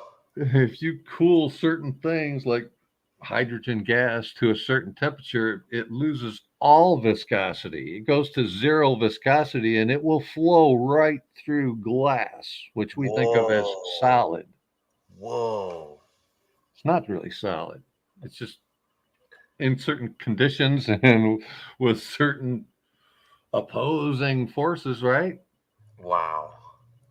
Because really, like, everything forms a barrier. Like if you put a cold object in a hot bath, or the opposite, there's like a layer, a protective little layer that forms between the two where they really don't quite touch. They're next to each other, but they really don't touch. Kind of like pushing your finger against your skin. The skin moves out of the way, right? You didn't actually enter your body, but your finger's deep enough in to say it is, right? It's just that the skin flexed, right? Yeah. Those barriers form like everywhere, but if you break those barriers down, they're not really barriers. It's like the sound barrier isn't really a barrier. Speed of light isn't really a thing. You know what I mean? All these fundamentals and absolutes and whatever, like they can't reach absolute zero. They can get 99.999% there. You can't kill all the germs on a surface. You can kill 99.999, but you can't kill them all, right? Right. Why? And they go, oh, it's legal. They go, it's legal. You know, we can't, you know. Right. Yeah, I bet it is from the bar. Yeah, dude. I mean, I used to do leak detections in concrete. Okay, so they're copper radiant heating systems, but they're encased in concrete in the floor. Sure. So every concrete slab settles and it has a crack in it. They all Absolutely. do from post to post. So all these pipes would be crossing this crack, and along some of them would shear and break these pipes. Sure. So you had a physical break, not a rotted pipe, but a physically broken pipe. Right. A guy from NASA told us, he goes, you should use helium to do this. You blow water out of take nitrogen, you blow water out of the copper system, isolate it, put a little slightly bit of helium, and use this machine. It's called the Alcatel, like HM120 or something like that. It's a big machine with a hose. It sucks in air samples and it reads the helium molecule. Sure. So that helium is the second smallest molecule, and it floats. There you go. So it goes through the crack in the copper pipe, right? The crack in the concrete, yeah, any flooring material, material. Yeah. And you probe and you pinpoint leaks in rich people's homes. So you're like, okay, you might have to move your piano. We find the leak first. That was the magical part about the whole thing, and got my boss rich. That was in the 90s or late 90s, early 2000s. And so helium leak detection is beyond all these systems. And so the helium's fascinating. Second smallest molecule, and it floats. And what he said, the NASA dude said, is the space shuttle, they pump it up inside the space shuttle and probe the exterior of it, look for leaks with helium. Yeah. So, dude, I mean, what is gases compared to frequencies? Or what is a gas? Is it a frequency too? It's just crazy. It's kind of... What is all this shit made of? Right? You turn it. It's blue is a frequency. Or what? I don't know, but it doesn't crack you up that like science really, right from the very get, it's based on the word knowledge. Well, it's knowledge gained, right? So it's not knowledge given so much as knowledge gained. That makes sense. Right. Yeah. Boy, how about more and more stuff that we're pissed about, huh? Not learning in school. Right. And so much more stuff. I'm like, dude, what? Places. I'm pissed about all the places they don't talk about. We never learned about. Right. What's over here? Oh, a tree. What's over here? Oh, an ancient burial ground. But we don't need to learn about that in your history book in school, even though it's right next to the school. Right? Yeah. What the fuck? Yeah, dude. Yeah, it's pretty crazy, man. So all of everything that science has ever done is trying to figure out how this place works. They don't change the way this place works. They don't really understand how this place works. They see that it's a working system and they try to analyze how does this place work. And again, if you take that to any extreme and you look on the smallest scale or whatever, you see the fingerprints of God, an organized system that nobody could just imagine just popped into existence. Like everything has to be there like a clock for it to even start. Right? Oh, man. You know what I mean? Beyond It complex. already had to be there, dude. Doesn't make any sense any other way. Mhm. So for Created. them to act like they know better than God and they can, they can fix our food and our problems and solve everything, they don't freaking even understand the simplest of the fundamentals that Right. created this place to begin with. They wouldn't have this circular science that goes nowhere. You know Not what at I all, mean? dude. And Yeah. even like the examples of take a flower that only one bird in the world can pollinate because it's got or feed from because it's got a super long beak and a tongue longer than the beak and what you know what I mean? Like the flower is designed for the bird and the bird's designed for the flower. How's that fucking work, dude? Come on now. Which came first? Come on now, man. You know? That's some lucky stuff. No. That's some lucky evolution right there, dude. I mean, it's Very crazy. fortunate. It's got to be created that way. And then there's like fruit out there. Some of the most ancient trees, like they claim there are trees here over 3,000 years old that still produce fruit, and nothing eats the fruit. Well, that's because whatever that fruit was designed for no longer exists. Could have been a dodo bird for all we know. Interesting. Or pterodactyl. Well, because that creature doesn't exist, nobody wants the fruit. We can't eat it. No other animal cares about it. It's crazy. I mean, camels, elephants. Who knows who's walking around, right? Yeah. I got a camel where they used to keep the camels in Virginia City. They had camels in the mines. They say, yeah, they brought them since it's a desert area. They put them on boats and brought them over. It only makes sense. Or were they there? Yeah, that makes sense too. Yeah. Either way. It could have been Well, elephants. I've always known, even when I was a child, one of the first times I saw a globe, I'm like, wow, dude, I'm a puzzle solver. As soon as I looked, I went, all those pieces would fit together, dude. Yeah. Yeah. Oh, totally. Pangea. Totally. Yep. Yeah. And the That's teachers the first didn't thing I like noticed that. about it. And they just didn't like that sort of observation. They're like, no, don't be silly. Of course they couldn't. You know what I mean? Yeah, like, if you let me cut that globe up, I'll show you. And then what comes out years later? Yes, it was. Yeah, it was Pangea. Of course. That's funny. That's probably a lucky guess. Yeah, lucky guess from a kid. No, kid, shut up. You don't know nothing. Yeah. I always seem wrong. That's why a lot of guys, you're little. That's why a lot of people are always try to help people too much and kind of live life for them because they're smart as kids and they're like looking and they're saying, man, and these adults are going crazy thinking all this nonsense. I got to help them, So it's like, yeah. You're like, they think they got to drug it out of you now, dude. They think Yeah. that the only thing, Adderall is the only thing that's going to fix you. If you think on your own, dude, you need some drugs. Dude, If critical you went thinker. back in time and I was like in public school or whatever, they definitely would have wanted to drug me, dude. Mhm. There's no doubt about it. Yeah. My brother was a few years older than me, and he was one of the first they tried that Ritalin on and stuff. My dad threw it away, man, because he got so goofy on it. And that started up, man. And I can, right at the, as we're kids getting into elementary school and junior high and stuff, it got heavy. Well, you even look at something like that when they prescribe it. Well, how long is he going to have to take it for? Well, what do you mean? He's going to have to take that for the rest of his life. Yeah. Like it's not even a thought to them. Like, oh, well, we'll try this for 18 months, and if it doesn't do this by then, we'll try something different. No, dude. When they prescribe something now, it's for life. And they'll say there's an imbalance in your system. It's just some hard luck, man. You got to take this pill. And I mean, It's evil. It's beyond evil, man. And it might create this side effect, which could require this other thing. Yeah, too. here's these for that. Yeah, and that one's $3,000 a month. How long do I need those? Oh, what do you mean? For life, dude. What are you talking about?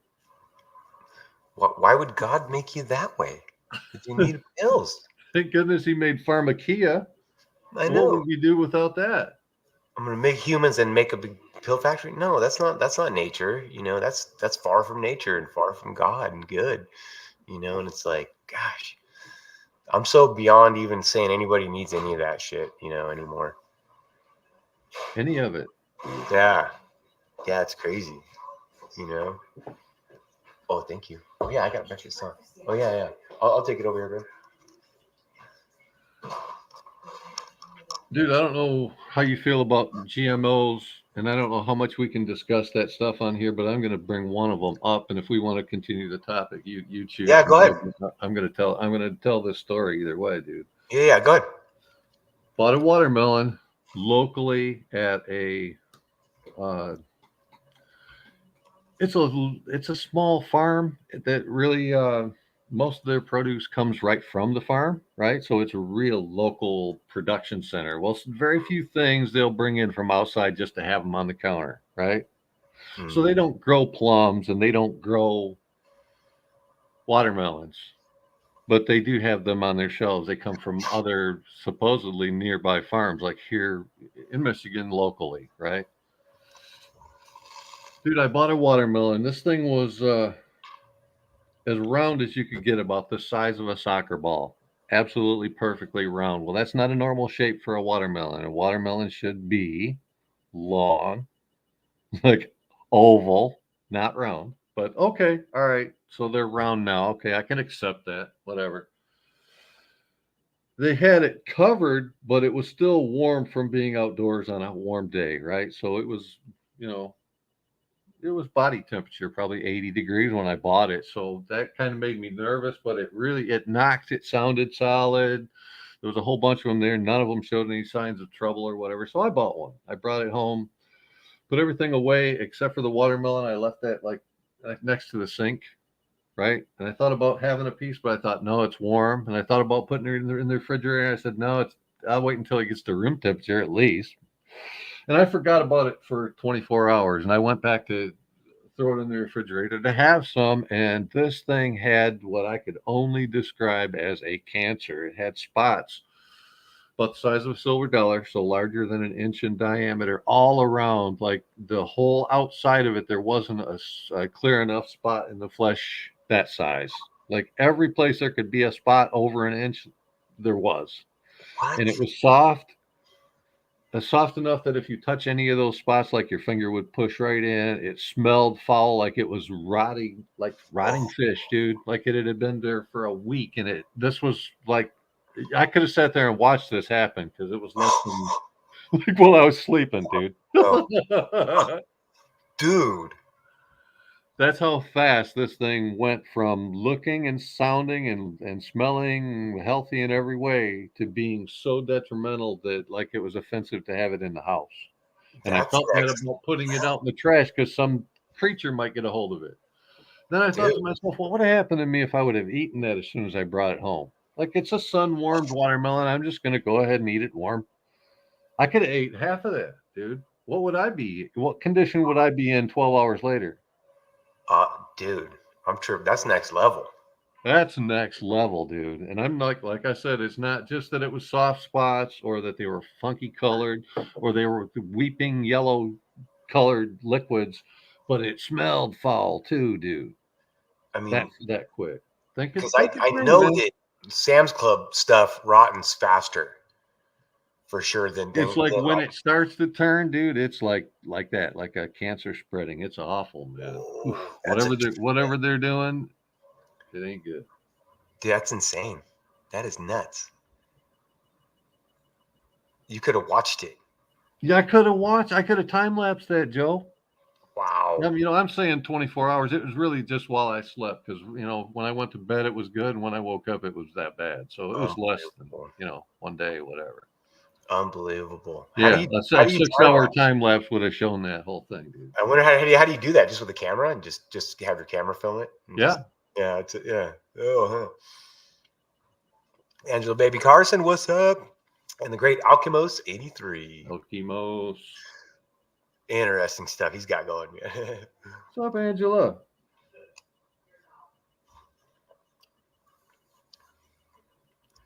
Nice. Yeah, that's absolutely insane. That is insane, dude. And, people don't talk about that sort of thing, but if you have experiences like that, you should share them publicly, at least in little segments like this, where people realize that it's not just them, and maybe we have some recourse or a voice about it or something. That's ridiculous, dude. This is bad news. Dude, that's a very good point, man. Food stories. Because what do you do? Like, I'm out the cost of a watermelon, no big deal. But everybody else who bought those watermelons are either out their money or they ate it. Yes, they ate it or they're out. Exactly. That's Either all. way, everybody lost on the deal. Holy smokes, bro. That's crazy, man. You'd have been full of like formaldehyde probably or I something. probably or- would have had those cancerous big soft spots in my body. Good Dude, night. think about it. Ugh. Yeah, it's been so we got the Sam's Club stuff for like, paper towels and stuff like that, but like I tell them don't ever buy fruit and vegetables from there. Like I either go to the Mexican grocery store here down the street or a Save Mart. It's not like it's great, but it's better. That stuff from the big ones, like I'm sure Walmart's exactly the same. It doesn't last. It goes bad faster. It's not the same stuff. It's from a different place. It's freaking bizarre. Sometimes it'll look like it has better shelf life, but when it starts to turn, it turns really fast. Or the way there it you go. turns, That's what it is. like I'll give you another one, man. Peppers, like bell peppers. Mm-hmm. I don't care what color they are. Yellow, orange, green are the popular colors. Mm-hmm. Let's say yellow, orange, green, and red. So there's really 4 main colors. Dude, they look like they have better shelf life than they used to. But when they start to go bad, they get black spots with a white moldy spot in the middle. It looks that's what I want to say, dude. Mm-hmm. Festering would be a good word. Yeah, absolutely. Right? Just like ready and to when they get one of those spots, they get them everywhere within a very short period of time, hours. Yeah. So Fast. same thing, dude. It's a cascade failure on a cellular level. Right. Dude, what's happening to anything that consumes that? Really? It's insane.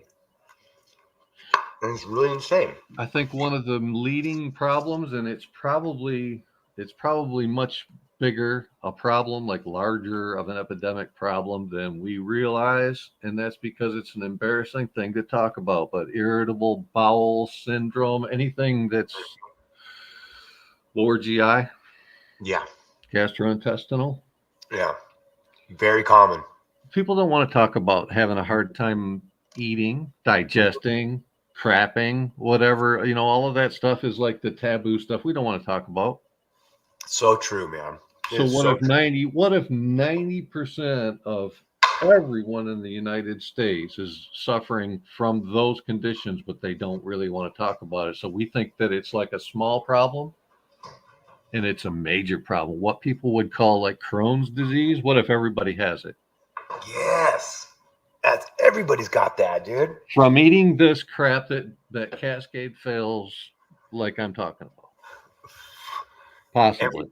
Oh man, everybody at work. Allegedly, I'm not a doctor. Don't pay any attention. I'm just spitballing here in the wind with my pal. We don't know anything about anything. We were bored and we decided to talk about medical things, but we don't know. We don't know. We're dum-dums. It's true. Oh man. We are some of the smartest dumb people you will find on the web. Right. Read between the lines. But I mean, I work, all these guys, they gotta hit the porta potty, dude, multiple times a day. You should be able to get through work, you know what I mean, without it, you know what I mean? Once in a while I might have to maybe, but like for the most part, man, I can get, have my coffee, get up in the morning, go about, go to work and be cool. And then, so it's like, it ruins your day. These people's diets are ruining their day. So they get in bad moods and stuff. It's just a big deal, man. Well, I've always been fit and healthy and like very active in my job and whatever. So I could work 15, 16 hours with only, going to take a leak 2 or 3 times. You know what I mean? I'd go to take a cigarette break.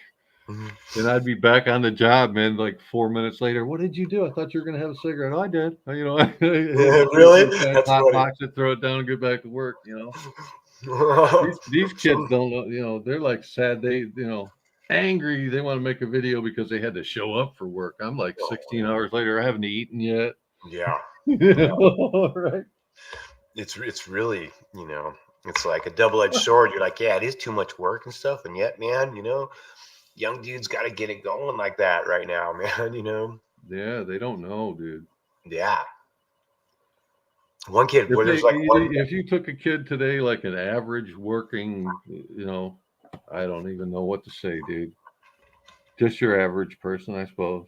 And Right. you made them do what I used to do in a single day, dude, they probably wouldn't survive it. 100%. 100%. I'm just saying, probably wouldn't survive it. Right. There's a few exceptions, to these things, but you're talking for the most part. Yeah. Once again, Mr. John Keeler, everybody. Woohoo! There you go, Mr. Nice Guy. Or Mr. Nice Guy. No nice guy. You got me. So we got the middle ground. We got the Grumpy Joe. No more Mr. Nice Guy. Not Mr. Nice Guy and John Keeley right in the middle. The balance is here.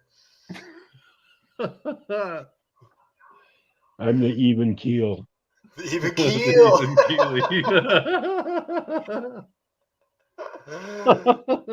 I was thinking about that being my channel name, the even keel. That's great, dude. I like My that. wife said, no, you fly off the handle too easy to be an even keel. My wife said I'd fly off. I'm not an even keel. I said, yeah, but I'm a Libra. I got to be even, Yeah. level. I'm more even keeled on here and like nicer and happier when I'm online for sure. I'm not disingenuous or anything, but I'm definitely more of a grumpier person like in my real life than on here. Oh yeah. Quieter. Just being a realist, man, you get hammered into that, dude. You do. It's part of the tempering. Nobody wants to hear about it. Yeah, I'm probably the opposite. In real life, I'm outspoken, and then Really? when I get on YouTube here or when I'm streaming live, I kind of clam up. Unless I get riled. I need to get riled. Well, we kind of have to, dude. We're not free to say everything we want to say, Yeah, I got to remember you got to watch what you say too. Yeah, rules of. I like just making people think for themselves. Just ask the questions, dude. You can ask anything. That's right. Like, was Obama really a president? Ask John about the rapture. What do you think? That's a good question. There's no. Don't fall for the pre-trib. That's all I have to say about that.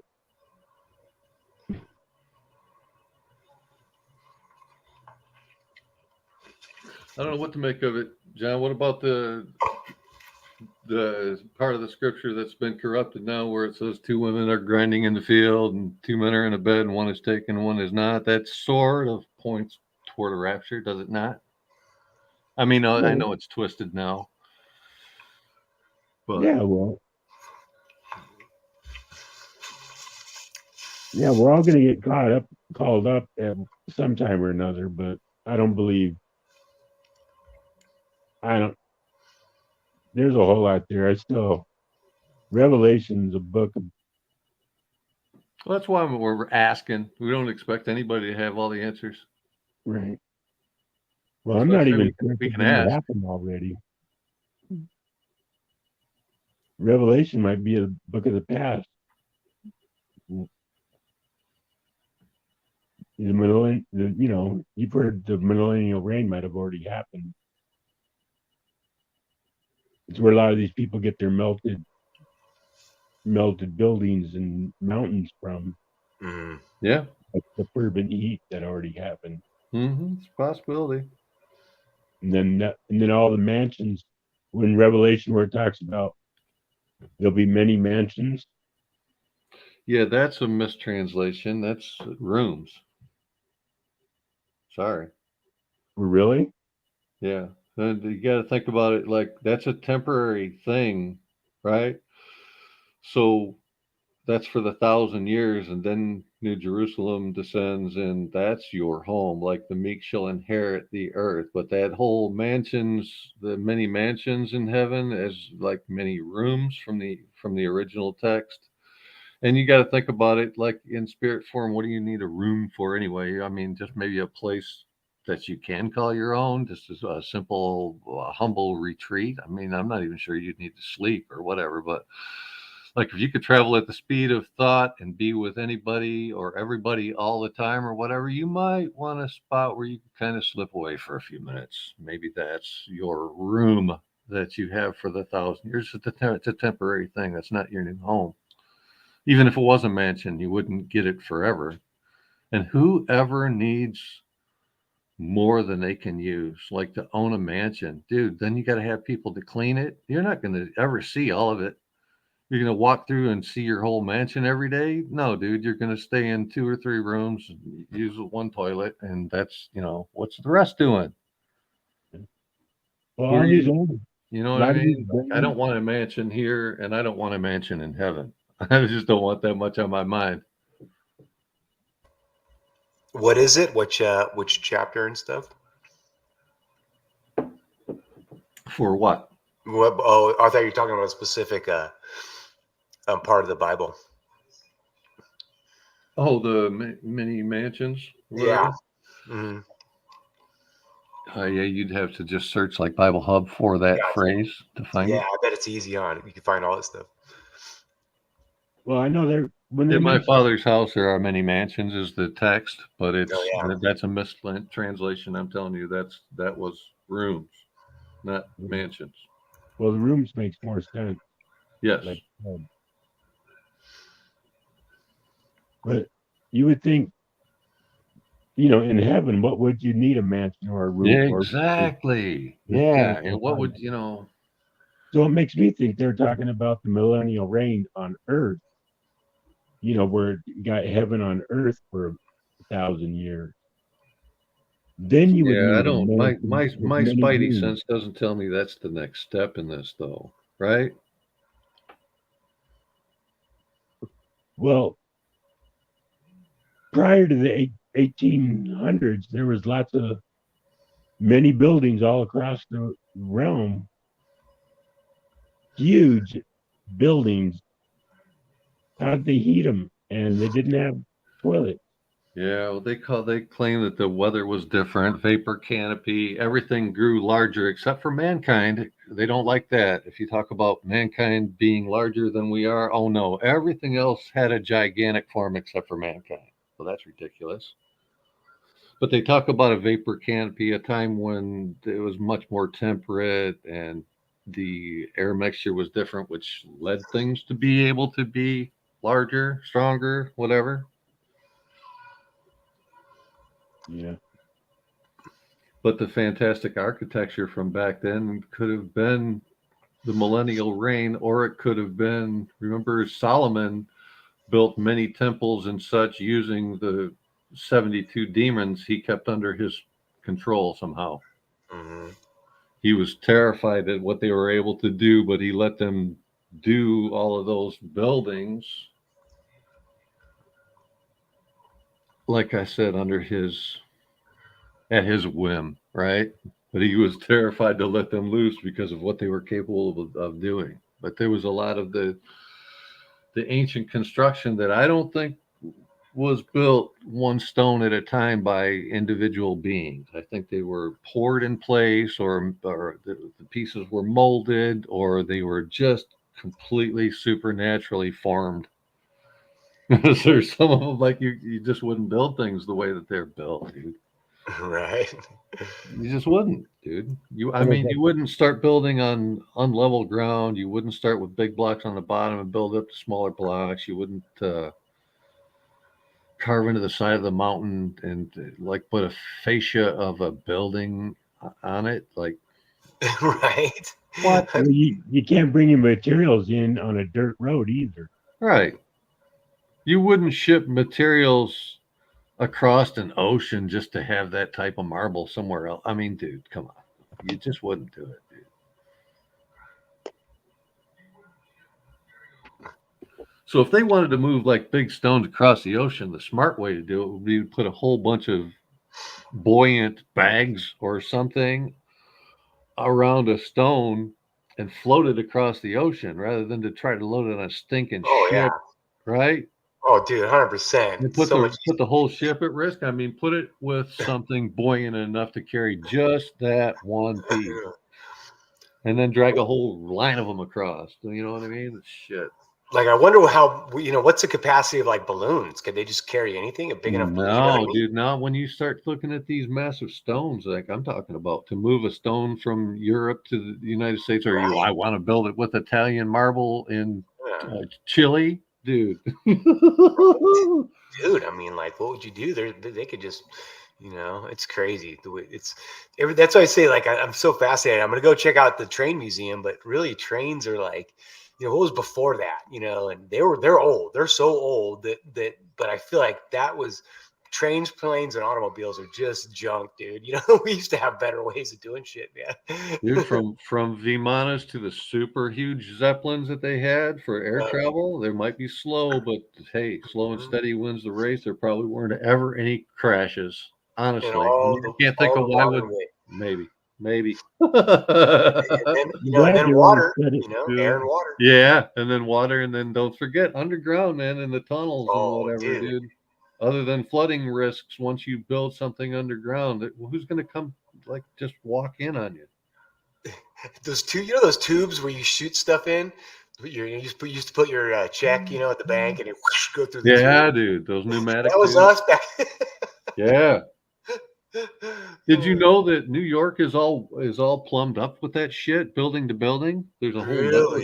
There's a whole network of those tubes that go right into the like upper offices of buildings and whatnot. And some people claim that those are still active, but it's like a switchboard operator, man. There has to be somebody like in the basement where all the tubes come together. Yeah. You take it out of tube 7 and put it in tube 19 and hit send, and you know what I mean? So there's like this, there's a conspiracy that there's like an underground mole that's been doing it forever, whatever. Dude. What? I love it, dude. Like, ooh, I got some good ganja, man. I'm gonna send you, I'm gonna drop it in the tube. Woo, dude, that smells good. Yeah, I'm on it. That's funny, man. That's a crack up, dude. Seriously, why not? That's how the trains might have been powered back in the day, were pneumatic.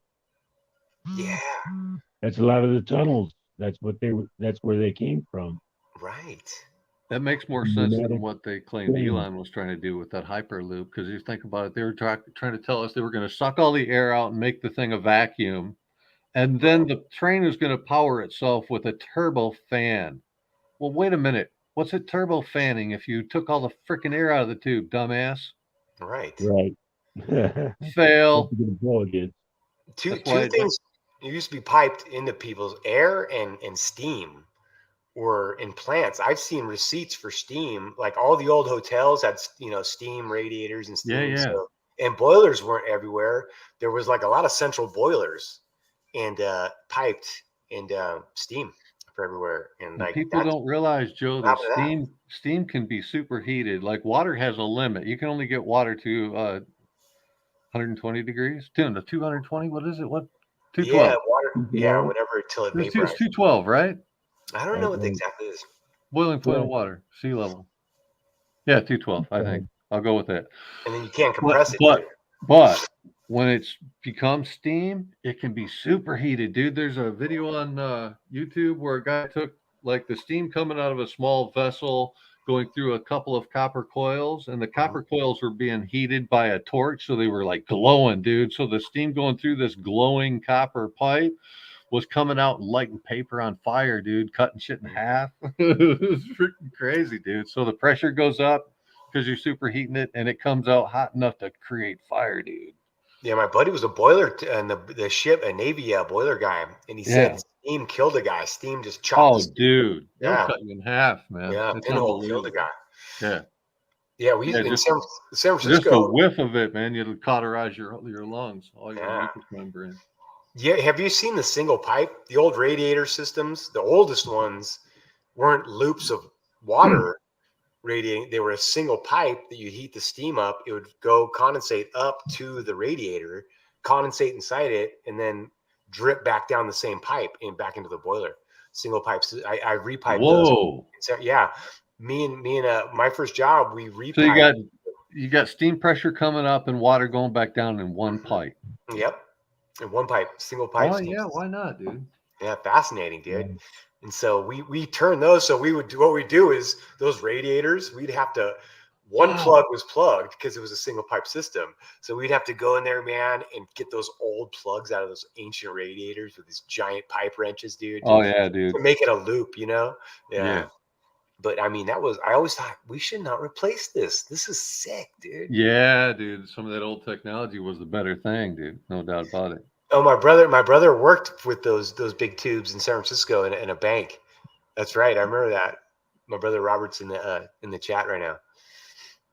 We just hit 3 hours, 33 minutes, and 33 seconds. But wow, what do you say, boys? If you time to wrap it up, or do you guys want to keep going? Or I'm good. I just wanted to point out the funny time sequence. Yeah, absolutely. Hey, content creator CC33. That's me. Yeah, I heard what Groundhog Day's on the 33rd day of the year. Interesting. I Is that think always? that's right. Or is it? And then there's 330 days, 333 days after that left in the year. Whoa. There's Come a on, lot of now. funny gematria coming right up with the Super Bowl and the eclipse coming. Yeah. We're on the cusp of moving into Aquarius. Whole new era. We're right on the brink of all of this craziness. The eclipse, Heliophont, which decodes into the final one. Yeah. The eclipse of the sun, the references back to Little Shop of Horrors. Okay. Yeah, all Really? that shit, dude. I like that old movie. I remember that when I was a kid, dude. Yeah. Oh, I haven't watched it for years. I bet it's full of symbology. Oh, so yeah, what is it now? What's that? The movie? What's the connection? Oh, what's the total eclipse of the sun, dude? The like the mysterious total eclipse. Yeah. And then the weird shit shows up. Yeah. Oh, yeah, is that what like happens we're in the there, movie? dude. Okay. Little Shop of Horrors. I gotta watch it again. Total Eclipse of the Sun. It's a good musical too, man. I'm really not real big, as big as I am into music. I'm not big into musicals, but there are 2 or 3 of them that are mind-boggling, and that one's up there, dude. I got to see him from beginning to end when I was a kid. My mom was in the community theater and junior high. Yeah. And so I was the youngest, so I'd go there a lot, and I'd see from beginning to end, man, some pretty good musicals, man. Yeah, a couple of them are. Some bad ones and some good ones. Yeah, like I would never watch Cats or Hair or any of that, you know what I mean? But I haven't seen those, yeah. Yeah, see? You didn't. I'm sure we didn't miss anything. I go West Side Story, Yeah, dude. Give me some West Side Story, Little Shop for sure. Yeah. I just remember the plan going, feed me. Grease. Right. I know Grease is more of a chick flick, but as a musical, it's pretty outstanding. Well, I hadn't seen it till I married, because I had 2 brothers, so we never saw Grease or like Cinderella, Really? none of that stuff. So I only saw that as with my wife. Dude. Yeah. Think of it just as a musical, and you'll have like a male appreciation for it. Otherwise, it is a chick flick. Yeah, my brother's talking about West Valley Junior College in Los Gatos, California. My mom was the head of making all the costumes there, and like she directed a art of Our Town. She directed one a thing of Our Town was a famous one, and like there was some famous people came through there, man. But it was fun seeing the theater, man. Oh yeah. Yeah. I've been around the theater stuff. I was a magician. That was one of the first things I did professionally. Really? And I ended up meeting some top magicians just by chance. Here in Michigan, we have a town called Colon, of all things. Yup, Colon. We sure do. We also have a climax and a hell, but that's a different story. I've been to hell. So in Colon, Been Michigan, there? is John's been there. Abbott's Magic Castle, which is the top manufacturer for magical goods, gimmicks, and such for magicians. And it has a long history. It goes all the way back with the Blackstones and that sort of thing, the Abbotts and the Blackstones. So I met Harry Blackstone Jr. and Colonel Sanders, KFC fame.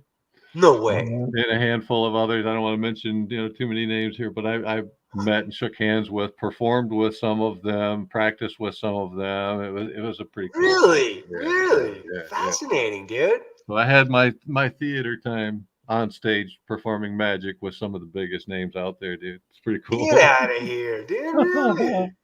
Blackstone, that's big time. Harry Blackstone Jr., yeah, met him, spent days with him, actually. So really, Those people live a completely different life, dude. It's like you can get to know them on a certain level, but they're not like us, dude. They're not like us. There's no other. I could be nice about it, but why bother, dude? They're just not like us. For a man to get up in the morning and spend like hours primping like a woman and putting on makeup all the time and shit and making sure they're always camera ready, and that was it, dude. Harry Blackstone Jr. he wore more makeup than my mother. Dude, so he's a world famous magician. He's one of the big guys. Yeah, the whole Blackstone family. Yeah, his father was big, and he kind of had an easier path because he was riding on the coattails of his father, but he was quite a good performer and certainly a sharp-looking guy. He really fit the bill from a cosmetic standpoint. He just looked the part, dude. You know what I mean? Yeah. He had like the you always were the distinct sharp features, really clean cuts, super like black tie and tails, looking clean all the time, but like I said, it was all plastic. It was all makeup and make believe. Yeah, there's my buddy right there. I don't know if he's still alive or not, but if he's watching or whatever, he would acknowledge that we spent days together. That's cool, dude. That is so cool. Harry Blackstone. May 14th or May 19th. Oh, that's when he passed away. Yeah. Magician, author, television performer. He's estimated to have pulled 80,000 rabbits from sleeves and hats. Yeah, dude. Like I said, he was a good magician in his own right, dude. I don't want to take anything away from him. We're spitballing and we're telling truths here, Yeah. I got nothing bad to say about the guy. He's not like us. Unless you get up in the morning and put makeup on for hours, Joe. I don't know, maybe. No, I don't do that. I get dressed in the dark, actually. I walk out and I go, I don't know, I'm wearing this thing. I do sometimes. What do I care what I look like? You're the one that has to look at me, right? I don't know why women even deal with us. We're lucky, dude, that they let us in their beds and stuff. Who's the lead musician right now nowadays? What's that? Who's the big time magician nowadays? He's supposed to make so many of them are dark. There's this one of them is supposed to make them any airtime or whatever because they're dark. They're working with demons, and a lot of people are going to just laugh that off and go, "Yeah, right." But I give you examples like when you practice something, John. Yeah. As a magician, you could work on a single trick for a year before you show anybody, or you might practice in front of a mirror for literally 2-3 hours every day for months before you show even your closest friend, hey, does this look good to you? Right? Okay. But there are things that these magicians are doing today that you could not practice like that even once. So they didn't spend any time practicing it, and it's not physically possible to do. I'll give you one example. If I showed you a box, like a shoe box, and it had 2 1-inch holes in this one of the smaller sides of the box, and I put a set of tennis shoes that were not laced inside the box, and I took some shoelaces. They're not laced, right? I put the unlaced shoes in the box and I dropped the laces through those holes so that you can see both ends of the laces hanging out the bottom holes. Then I put the lid on it. And the laces draw themselves into the box. And then I open the box and the shoes are laced. Now, how much time do you think I practiced in front of a mirror to do that? Yeah, It wouldn't matter, dude. It's supernatural. That's supernatural. I didn't practice that. I didn't do that. Right? Right. So when you're calling yourself a magician at that point, you're a magi, which is practicing dark arts. Got right? it. So most of what we call magicians today are that. They're magi's. They're really dark artists, and they're not actually doing their own tricks. And then you've got hybrids, people that have come up through the skill sets, like Penn and Teller. They actually are white magicians that practice in front of mirrors and do real physical things with tricks and gimmicks and skill. But at the same time, they do some stuff that's not possible, that's not natural, that they didn't practice even once in front of a mirror. You know what I mean? They didn't need to because they've got There's no way helpers. you could practice it. So they blur the lines, like David Blaine, same thing. He can do some white magics, just things to entertain you, and it's skill based. But most of the time, what he's doing is not that. How much do you think of it supernatural, or then the other's trick of the eye? With someone like David Blaine, Exactly. probably most of what he's doing is not him, not skill, not practiced, not physical. Most of it. So if you watched him for an hour, most of the show would have been supernatural things that he didn't actually practice. There's no explanation for. He couldn't teach you how to do it without being demonically possessed. Does that make sense? Yeah. Yeah, Sad, there's no way you but it's could true. practice something like that. Oh yeah. And some of those people, I seen this one guy where he was supposed to went through the China Wall. He came through one side and materialized on the other side. I mean, I know a lot of that could be trickery in camera. Yeah, we're really I don't know. There's a scale, right? So anything I could pick up with my hands and manipulate, that's a scale, right? But anything that's like so dramatic, like I'm going to make the Statue of Liberty disappear, or a jet, that's right, or a whole lake, or so. I mean, come on, dude. Those are not things that like a person could do. Yeah, that's pretty far stretch. Right. Like this realm puts limits, on it.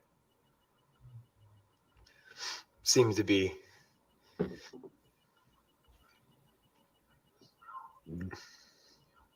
Yeah, it's gone far beyond the old sawn a woman in half. Yeah, dude. Right. And they're trying to do like biblical things at this point, and soon they will, through their dark methods, they will be able to do some of these things that will make you question your own spirituality, like walking on water. Yeah. There's already been a few people that faked it. Soon they'll actually be able to do it with their dark energies. And what are you going to think about? Like, well, it's not a big deal if everybody can do it. If you go from thinking that only Jesus could walk on water, even though he said in time, even you shall do greater things. But then all of a sudden you see a bunch of demon possessed people walking across the water. You go, well, I guess it wasn't such a big deal that Jesus could do that. It diminishes what you think is spiritual and supernatural. Everything here is supernatural. Get over it. Right? Yeah, it's equal parts of all of it. It has to be, It has to be, dude. Yeah. The same way there's good and bad, and us above, so below, and different things. It's got to be. It's always the flip of a coin. It's this or that. And you can never get life from death, so it all had to be animated to begin with. Oh, very good. Yep. Some things only go one way, and that's right. You cannot break the rules, man. You know, that's raising the thing, and you know, alchemy is for good stuff. Alchemy is not for raising the dead and all the stuff. Like, you know, changing sexes and all that stuff. You know, everything's perverted. You know what I mean? It's like it's crazy. Well, if they can get everybody to question what they'll accept, or not be too sure about anything, then they really don't have any ground left to stand on, right? And if our leaders are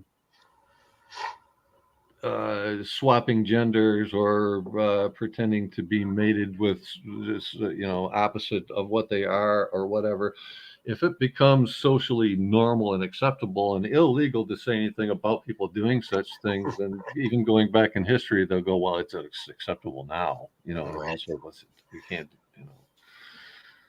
And then it's just mumbling and grumbling and groveling, and we fall back into a stupid. But you know, I that's true. But having a conversation with you is different about this. You know what I mean? Me and you can talk about it and like not just get off here, you know, because that's exactly what it is. You know, confused. You're on a ball. First of all, you know what the hell. You know, can't even stand. So then, yeah, and then you don't even know you've got a dick or not or whatever. So you know, yeah, it's just like you said. But you know, we can discuss it and say, okay, we're not going to be susceptible to this anymore. You know what I mean? We got to come to a point though. Like I've sad to say, like I'm not going to try to be helping any more globers wake up unless they approach me and they say, hey, dude, what do you think about this? And they actually have something smart.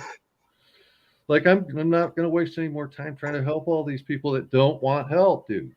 But when did you come up with that? We woke up, we thought, dude, we got to help everybody, but they don't want to be helped, dude. I had that epiphany the other day. Everybody's having the same similar. We're at the same junction, dude. We all have the same decisions ahead too, whether you realize that or not. You know what I mean? Yeah. We have to decide how we're going to go forward. Like this year is going to be different than every other, and realize that if we don't change anything, nothing's going to change, dude. How much longer do we think we can go on doing nothing and it's going to fix everything? Yeah, it's kind of dumb. It's kind of dumb, dude. What are you gonna accept in your life and say, okay, here's these things that I don't necessarily agree with or like, but because of my love for whoever and this and that, I'm gonna do these things that I have to, and then come to grips with it and deal with it. And that's it, dude. You know, I was super truther 5 years ago. One nice thing about that, Joe, is that when you've made that decision ahead of time, it takes out that momentary hesitation where you have to process and make the big decision on the moment, right? I'll give you a couple examples of that too. You know, like you saw somebody beating a child, would you stop them? Mm-hmm. Yeah. What if they were wearing a uniform? Even more, maybe. Yeah. No, you know what I'm saying? I mean, if you don't think ahead of time how far you'll let somebody go, regardless of whether they're wearing a uniform or not, dude, then you're going to have to pause and think that through in the wrong time, dude. You should know already. If I see somebody beating a child, I don't care what uniform they're wearing. I'm going to stop that because I'm a man. Sorry, don't care. Your uniform absolutely does not matter, doesn't count. Invalid. Yeah, if I see abuse, I'm not going to stand for it. I'm not going to stand for it either, dude. And I'm not going to call you a female if you're a male.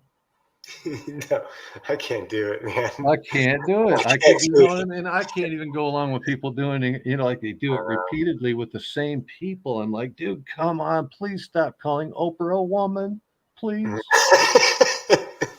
Right? It's right on this stinking marble statue outside the the OWN studio, network studio, dude. It says it's Harpo, the pedo man. My wife, Michael. Me, Michelle.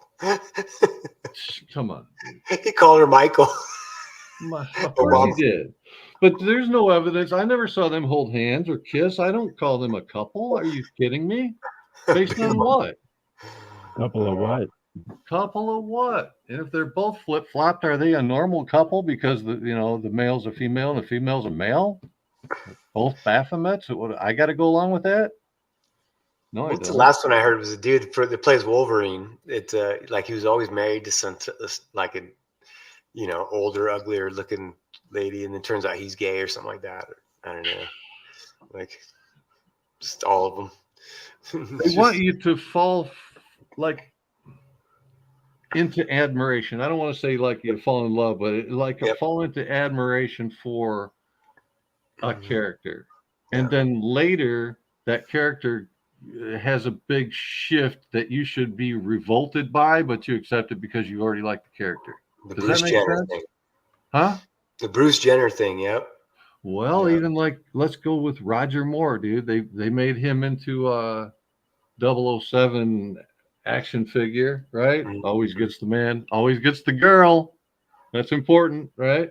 Yeah. And then they take that same character and they put him in what's that boat movie? God, I don't know. Shit. I'm trying to think how they did Roger wrong. I can't think of it. Oh yeah, they put him in a movie, Love Boat, and I want to say it's Love Boat, but it's a boat movie. God, I have to look that shit up. It's funny as hell. They got him first. That's funny. I didn't know that. And so they had him playing he was gay in that, and I'm like, even just he was. him, I didn't know like that. lispy and be limp-wristed or whatever. Somebody that you took to be like a strong action figure. You know what I mean? A double. So that was back in that was a while ago. That might have been the first time they pulled that off. What the hell was that movie? Oh my god, that was funny. Give me a second. Because Sean Connery wasn't doing it. No, Roger Moore. He's a man. For sure. Looking boat trip. Really? It's called Boat Trip. He was my least favorite 007, that's for sure. Oh, yeah. Yeah, I'm only bringing it up because they get you to like this person and then they turn them into something completely different. And you're like, oh, dude, I guess I already liked them, so I'll put up with that. All right, yeah, programming. If you're gonna be sneaky about it, man, you already know it ain't right. My childhood psyops are all coming back to me now. It's crazy, the cancer stuff and the like Steve McQueen going on, Johnny Carson saying, don't try natural methods, go to your doctor. And then Michael Landon doing the same thing, Cancer's a pretty interesting topic, man. You want to have a little short thing, or are we going to get censored for it? I don't really know. I don't want to get your channel in any trouble, man, but I'm ready to have the conversation. Right? Yeah. They, What do you got? I can say this: I've known. I don't know. There are things that we know that we can't like. I can't tell you how I know this. All right. But I've always known that we all have cancer. It's just a thing. You have it. You're beating it every day, but you have it. It's everywhere, dude. Right? Right. So cancer is only an issue when it metastasizes, when it becomes a group of cancerous cells. But you could have individual cancer cells all throughout your body. And I think that's what we call parasites. Yeah, They're always there. I think the cancer is because of their defecation and excretions and the damage they're doing and everything, all one big thing, right? Mm-hmm. But when you're healthy and all the rest of your body is in balance, you burn that shit off. And if not, you'll have a fever and that'll burn them off, right? Natural, right? If you get into overload or whatever. But some studies indicate that 85 to 95%, and myself and a few others believe that it's even higher than that, of people in the United States are already overloaded with parasites. So you do have cancer, and it's gonna get you if you have anything weak in your system at all. Do you think maybe they come in through the bread and the wheat and stuff? Yeah, that's one of them. Yeah. Yeast is a parasite, and Candida is one of the leading active yeast parasites. Right. So, and even there, if you want to go back to scripture again, beware the leaven of Pharisees. Right. And here we are buying their yeast. dude, Yeah, dude. I like where you're going with that for sure. Yeah. Yeah. That's because that's something, like I say, like I control it, what I got going on. I know the horrible shit's going on, so I got to keep it at a certain level. You know what I mean? I got to go out and breathe the air. And that's what you're saying is that. Yeah. And in most countries, now not in the United States, they won't even test you for parasites here. If you go in and you say you want to be tested for parasites, they're going to ask you a couple questions. Have you been drinking stream water? Have you been out of the country? And if you say no to those two things, they will not even test you. And yet here we just went over the numbers, dude. 85 to 95 is what they're saying. And I think it's higher. I think it's like 99% are in parasite overload. So they won't test you for it. They won't give you the stuff that would help with that. In every other, like, aware country, they go through a cleanse either every 6 months or every year. It's like government sanctioned. Have you been cleansed? Really? Yeah. Really? Yeah. Interesting. You think about it. You guys want to wrap for We recognize it in our own pets, Joe. Yeah. Oh, totally. That our dog needs to be dewormed. Well, when was the last time you thought, hey, maybe I need to be dewormed?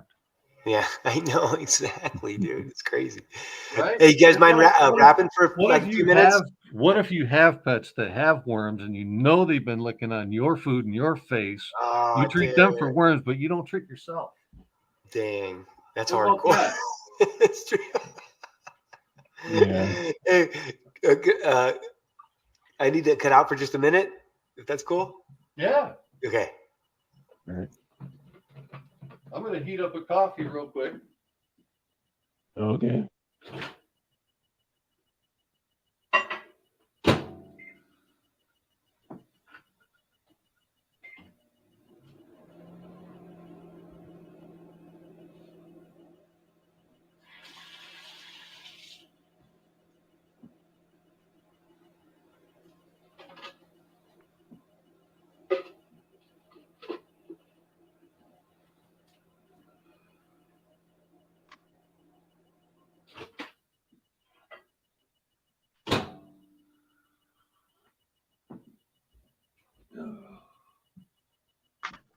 Yeah, we have a guy here in the canyon. He's got really bad skin, and you can see he's had cancerous sores on there for over a year. But yeah, must have good genetics to where his body keeps it in check. Yeah, dude. You know, I heard back in the day they used to say your body would cleanse itself like every 7 years. It replaces all the cells, but if the environment is toxic, the damage never gets even a break. You never get a day off from all the damage. So even though you've got all new cells, everyone that came into existence came into a polluted environment. Okay. And it's even worse now.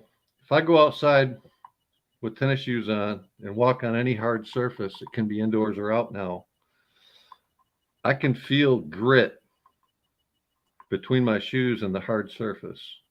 It's like aluminum oxide. I can sense that it's a really hard substance. Like you took some of the best sandpaper and you broke the aluminum oxide crystals off of it and just sprayed that everywhere. There's something, in my opinion, that they've added to these chemtrails that's abrasive like aluminum oxide. Okay. So I don't think that when we think about aluminum that we're even dealing with just what we classify as a soft metal. It's really not a hard metal, it's a soft metal. But we're looking at a different form of it that's been like anodized and hardened into aluminum oxide. All right. That shit will cut freaking anything, dude. I'm sure you could take like a piece of plate glass, like from a picture frame, and put it on any flat surface, like a tile surface, even after it had been swept, cleaned, vacuumed, whatever. Wait 15 minutes after you've done all of that. Take a clean piece of glass, lay it down on that hard surface and just push a little bit of weight down and move it in some circles. Hold it up and look at the light, and you'll see thousands of little cuts in it. I guarantee it. I'm a machinist. I know what that stuff feels like, right? I know what it is. I can just detect what it is. That means that every breath that you inhale, like even if that stuff settles on the floor and you walk across the room and you've brought a cloud of it up behind you, well, you're going to either sit down or walk through it again. You're going to breathe it, dude. So we're breathing that abrasive, toxic material in like a vacuum cleaner, dude. We've turned our lungs into vacuum cleaner bags. Yeah, so that's not good for the, probably cuts your insides too. So if your body has to focus all of its extra reserves into repairing damage on that level every day, you're going to lose a battle, right? Because it's got a lot of other battles going on. Like I said, when you're healthy, you can fight back things like cancer.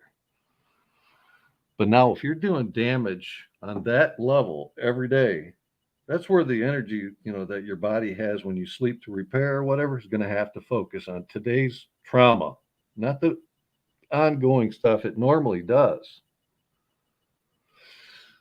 I'm just saying that the scales are going to tilt, right? It's just like we get fatigued, man. The machine inside of us that does the repairs will get fatigued as well. At some point, it'll just throw its hands up and go, can't keep up anymore. Yeah, got to keep circulation going.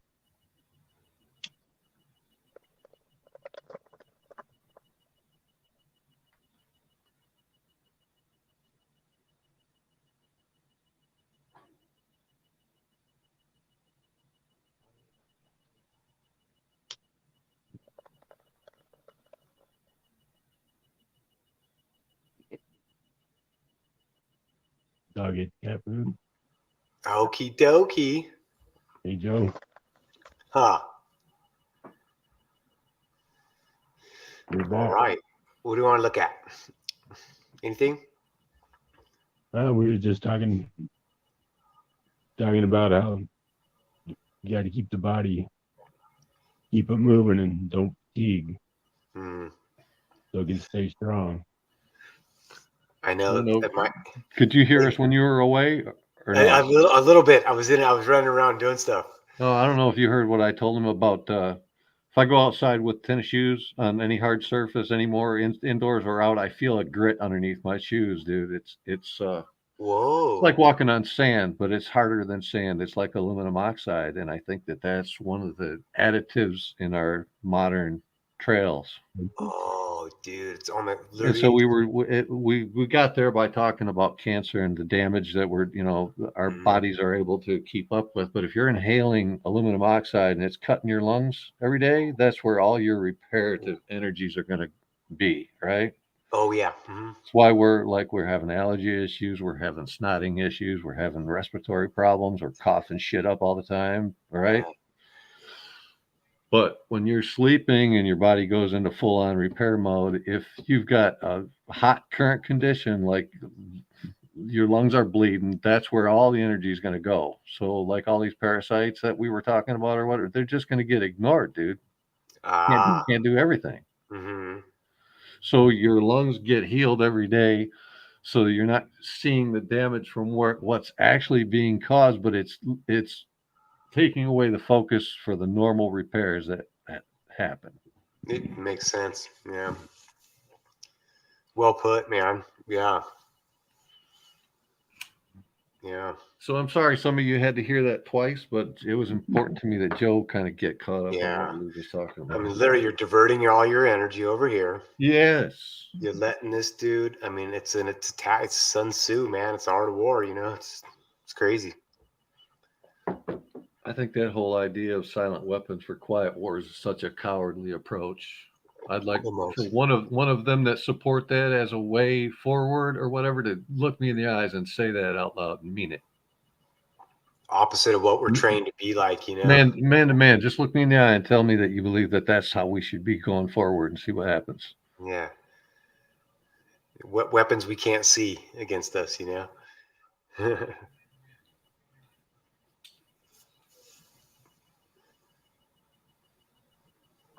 Yes, sir. No, I agree, man. I agree.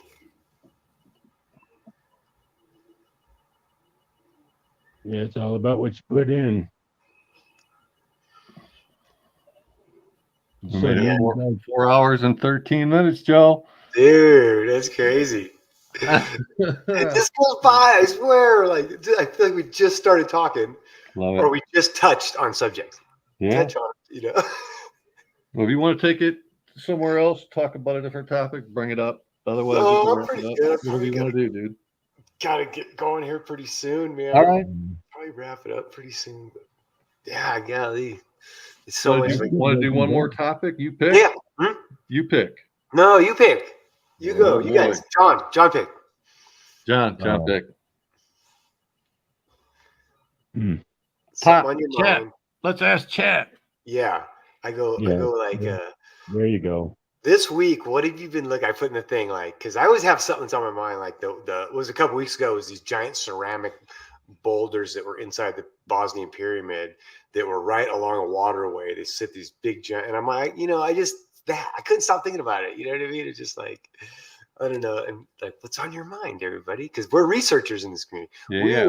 This people ain't sitting around going, I don't know. Were they all round? That those ceramic things, they were on a path, which like 100 feet below was like a river. Yeah, but I'm trying to figure out what their shape was. Was they? The shape of them was like a kind of ovally, like almost like if you took like a almost like an oval, like a shiny little pebble, but made it giant and set it right there, and it was kind of oval shaped. They were in that, because you know about that pyramid. That's the biggest pyramid there is. Yeah. Yeah, it's just like cool. It's just one of those places that I just want to go super bad. And I didn't know that though. And that's like, you got to walk. So you got to dig through, monotonous grabbler, National Geographic, freaking all these. You got to look at they get the best stuff. They get their cameras in there, and you know what I mean. And you just can't I listen watch to History Channel for that too, man. I got to the point where I could watch History Channel if I just turned the sound off. Exactly. They were showing all the stuff I wanted to see, but they were saying all the lies I didn't want to hear. So I'm like, oh, that's easy. Split. Yes. Put some music on and watch History Channel, dude. Essentially, it's what I do. The safest way. Access and money is what they got. So that's it. You learned how to watch the History Channel here today. Yeah. And then that's the stuff that I worry about playing on here that I want to. A lot of it, we can talk over it and stuff, but there's so much stuff I want to look at. Like you say, we don't small talk, man. We don't. No, we're trying to get to the answers, man. Yeah. I keep asking everybody about the rapture at this point in time. I'm just all the gematria points to the date of the Super Bowl, like 220, 221, whatever. And I'm not saying it is or it isn't, but there's other things that point to that same exact date. There's like a pile of them, and some of them are like the word exit in gematria works out to that date, and the word faithful works out to that date. Right. So exit of the faithful. I mean, this is like. How do you feel, Mr. Super? Do you feel like you're on the eve of this thing? Event? Yeah, dude. Whoa. But I'm not sure. Whoa. I'm like more sure that one of these things is going to happen like in the next little block of time. You got my heart beating, dude. You got my heart beating. But it's more to me like, are they all going to happen? Because I'm pretty sure one of them is. And I don't want to call on any dates, but I'm saying gematria. If you come at it like from every different angle, man, it all lines up, dude, with the same time frame. Wow. And then followed right up, like if there was a rapture, okay, my money would be on that date. If there was such a thing as a pre-trib, we're going to be taken up and saved from the trouble of the last 7 years of this nightmare, dude. I would say if that was true, this would be the best candidate date for it. And then coming right up after that, April 8th, The cross that everybody knows about coming out, developing over the United States, I think it's in Indiana, right? Oh. That they're going to cross or whatever. A lot of people think that's the only cross. No, there was another one down in the Southwest, close to you, dude. Okay. So this is the second cross, XX, female. It shows like you talking about the path? Matriarchy on a spiritual level, like the time of the rise of the feminine power. Fema. Yeah. Talking about where that Female. Yeah, Yeah, dude. So it's feminine energy. It's destructive. It's referenced as the final eclipse. Like, is this the last? Maybe it's the last eclipse of the age. We got the age change coming, dude, going from Pisces into Aquarius in that same time frame. It's deep. It's very deep. John, what do you think? Am I scaring you? No. I'm listening. I'm here, man. 1 second. Yeah, it's all right. I kind of wanted to hear what John's thinking anyways. I'm not bringing any of this up to scare anybody. But we're adults and we're truth seekers and we want to know. And we shouldn't be afraid to ask. And I'm more asking. I have an ominous feeling about what's next. But at the same time, like... Well, I got people that are not feeling good about this Super Bowl. Yeah, because it's that timing, dude. It's when it's like a focal point, a nexus, if you will, which is a word that's just come up like beaten into me for the last 2 years. But see, I'm also the one in the community that's been tracking the time dilation, and nobody seems to care. But we hit 200% back not the December that just passed, the one before that, on the 16th day of December 2022, time hit 200% and nobody gives a crap. So, like, why should I even talk about it if nobody cares about it? But remember when tick-tock was 1 second? Like, tick is a half second, tock is the other half. Tick-tock, tick-tock. Now they're both a second, and it's still speeding up.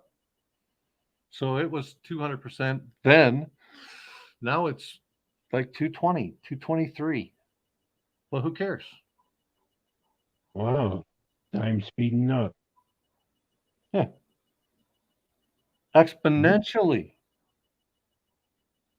So what do you mean by 200%? What do I mean by 200%? I mean, if you take either of the old counting methods, so it used to be 1 Mississippi, 2 Mississippi, 3 Mississippi, 4 Mississippi here in the United States. Right. Over in the UK, across the pond, they use 1 1,000, 2 1,000, 3 1,000. If you do that and you count off 1 minute, the timer that you had running, like your stopwatch or whatever on your phone, start the stopwatch, look away from the timer, count off a minute, stop the stopwatch. It's going to be double, dude. Weird. How about alligators? Count off a minute and 2 minutes have gone by. But now it's faster than that. So it's 2 minutes and 20 seconds will have gone by while you counted off 1 minute. That method of counting was so freaking accurate that you could count a minute and be within 1 second back in the day. Got it. If I sat here and I went 1 Mississippi, 2 Mississippi, 3 Mississippi, until I got to a minute, I'd be within 1 second of 1 minute. Now I'm telling you, you'd be at 2 minutes and 20 seconds and nobody cares. That's what I'm saying. Alligator was supposed to be the same.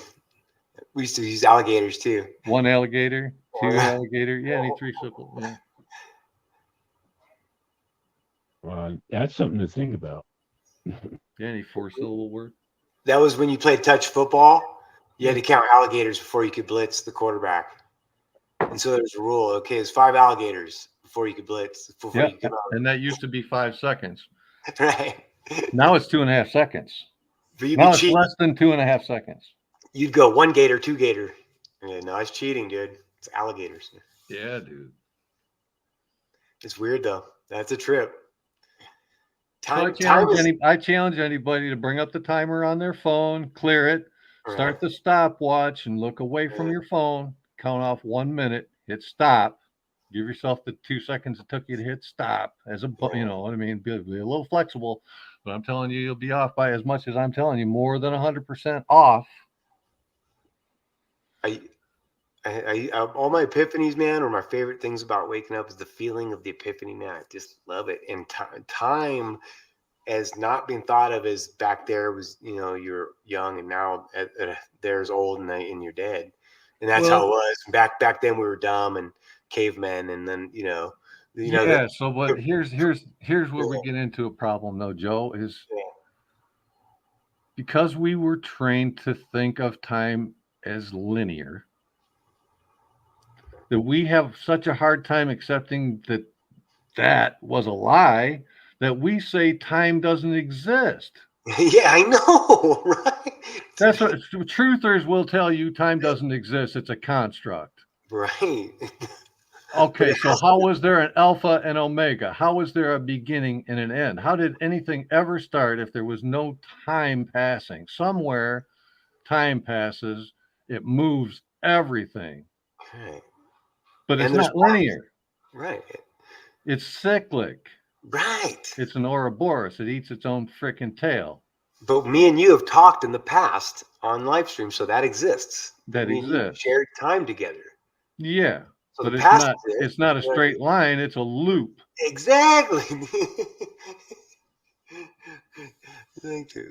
But this could be the last loop, or it could be the last loop for this level of our development. This realm is how that, in this realm that's going. It's a toroid, man. It's a toroidal there's field. a toroid in here somewhere. It's always moving. Of course, you could tap into that and get free energy out of it. Of course, you could. Because it's moving.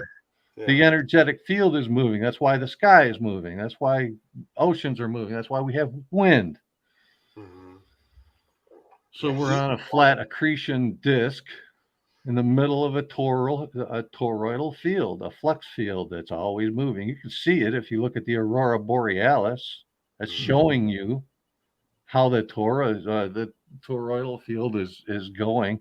If you don't think there is such a thing, then explain ley lines. If you think that we're on a ball, tell me why your compass isn't pointing down at the ball. It's pointing across to something else. Good night. What's wrong with people now? I don't know. I'm over it. Stupid, dude. Golly. Dude, I'm over it, dude. You're spinning. I know. I'm so over it. My son over it, look at John. Are you over it, John? Yeah. I'm past the frustration. But it still amazes me. Hanging on. They're hanging on. Yeah, they're definitely the ether. I believe that the ether is water, and that's where all energy and knowledge is all around us. Yeah, it's water. Water equals air equals aether. Aether. Air there. There's air there. Different forms of this medium, water and air. And so let's talk about the fact that water stores memory. It's been proven, dude. We can argue about it, and we can have some low-minded people come on here. We can just accept the fact that it's true. Okay, so memory can be stored in water. Well, why would your memory be stored in your meat brain then? If you had a piano fall on your head, there would be everything that you ever thought, did, mattered, would be destroyed by a piano fall on your head. Or your entire memory record is part of the Akashic record that is stored in the ether. What if inside this toroidal field, to get outside this toroidal field requires some kind of a portal, and that's what tides are driven by. So every long-term memory that you want to store during the day goes into the ether. which is the air, which is the water, which is the ocean. There's an exchange between the waters below and the waters above every 6 hours where it flushes the toilet. It resalinates the ocean so that they always have a particular salinity to support that style of life and to limit our travel to the outer limits. To make that water undrinkable, you have to bring your own. It gets colder because you're getting farther away from the sun. You're going to run into an ice wall, and something will stop you sooner or later. So it's absorbing, the water's absorbing all the thoughts of that day. Dude, that's how the Akashic record that's trapped in the torus gets out of the torus. Get out of here. That's awesome. I hope Carrying the Akashic record from the inside of the toroidal field to the outside, to the deep, to the one thing that God didn't create. There's two things that God didn't create according to the Bible. Okay. Himself and the deep. Yeah. He moved over the face of the deep, which means it existed. Ah. And for him to do it, he had to already exist. Mm-hmm. I mean, this is too much for, hopefully, let's keep this between us. This is Okay, deep. so the Akashic record is like safety deposit boxes, right? Okay. And the bank has a key that opens every box, and you have a key that opens only your box, right? So there's stuff that you can put in the Akashic record. Those are your personal memories, man. Those are protected. That is the room that God provided for you that we already talked about. The mansion, that's it. That's your mansion. It's a room. It's a place. It's a safety deposit box in the Akashic record for your personal memories. Nobody else can get to. Wow. But the bank can come in and get some of the Akashic record that you would be willing to share with everyone. That's cloud. That's the cloud. That's the original cloud. Got it. Wasn't digital. It's Akashic. That's the Akashic cloud. Where shared memories come from, what we call the collective. Okay. That is the cloud. The real cloud. That's why they're trying to mimic as above, so below. They're trying to make their own digital cloud to act like God's cloud, the Akashic cloud. We put everything on the cloud. Yeah, you better put it on the Akashic cloud because it's the only one that's going to live and going to survive. The digital cloud isn't. Nothing digital is real. You know how I know nothing digital is real? Because I can create a file that doesn't exist and I can send both of you copies and still have it. Mm-hmm. And you have exactly what I have.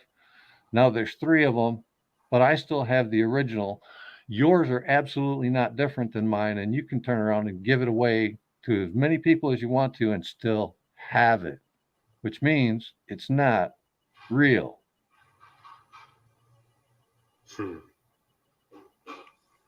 How can you have something, give it away, and still have it? How do you access digital currency when the internet's down? That, when you put it that way, it sounds demonic. Or the power's down. Yeah. Or your phone's down. Or you cut your finger and now you can't unlock your phone because you used your frickin' fingerprint. Or the internet's down at the grocery where you're trying to buy your food. Or they didn't like what you said yesterday, so you can't buy your food. Or you can buy 1 apple, but not 2 apples. Mr. Super. Who gets to decide? Bringing it. Who gets to decide? Somebody I didn't elect? Yeah. You want me to respect these people that I didn't elect that are using my resources and energy against me in a little demonic war that they admit? They're silent weapons for quiet wars because they're too wussy to face you freaking eye to eye. Just a 3rd generation politician, you know. Joe, at this point, I'm just glad I don't have an earthly king or president. Right. Or that I don't owe a penny for a national debt. Not one penny because I didn't sign for any of it. Yeah, right. Right. Go after the guy that signed for it. You want to Yeah. send $40 billion to a foreign country to support their war effort? Sign for it, dude. Don't sign my fucking name. Right. But sign for it. Yeah. It don't bother me, the national debt. I don't worry about it. I don't Dude, that shit can spin like a pinwheel. I don't care. It's not mine. Right. Right. It's not real. Why would I put that burden onto my guts and my inside of my stomach? And your future, like you put your burden off on your children, and then they put it off on their children, and then sooner or later you've got a system that's like 9 grandchildren deep to support your exit strategy. It's funny. If it wasn't so devious, like for instance, in order to have a car that's doable for what you need to do, you need to acquire a little bit of debt, unless you're one of the small amount of people that could buy a decent car and has that money laying around. But that's such a small amount because of the way the system's set up, stuff like that. So now you have to acquire some debt to do that, and it's just like, it's so how devious everything is, man. And you know what I mean? Golly. Well, doesn't that put everything off into what we call a futures market? Mm-hmm. Well, anything futures market is speculation. What did they used to do with speculators?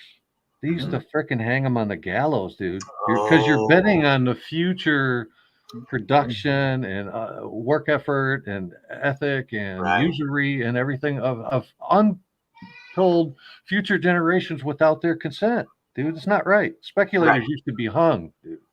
Yeah. Now they've made it fancy. You can bet on futures in the stock market. What?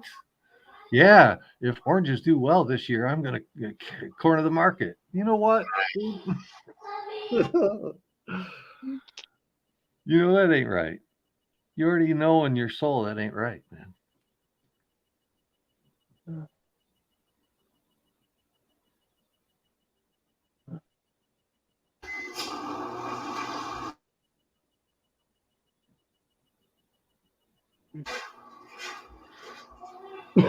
Sure.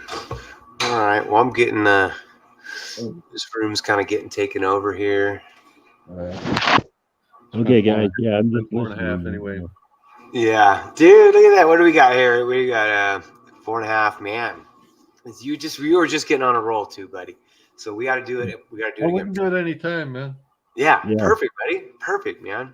It was so fun, man, talking to you guys, man. Yeah, right on, Joe. Let's shout out the chat. Yeah, the chat. I mean, Forever Love 774 is just always awesome. Forever Love. Let's see. Angela Baby Carson. ABC. ABC. She hates when I call her that. She does? Okay, I'm sorry. Yeah. Angela Baby Carson. She remembers that already been chewed thing from high school.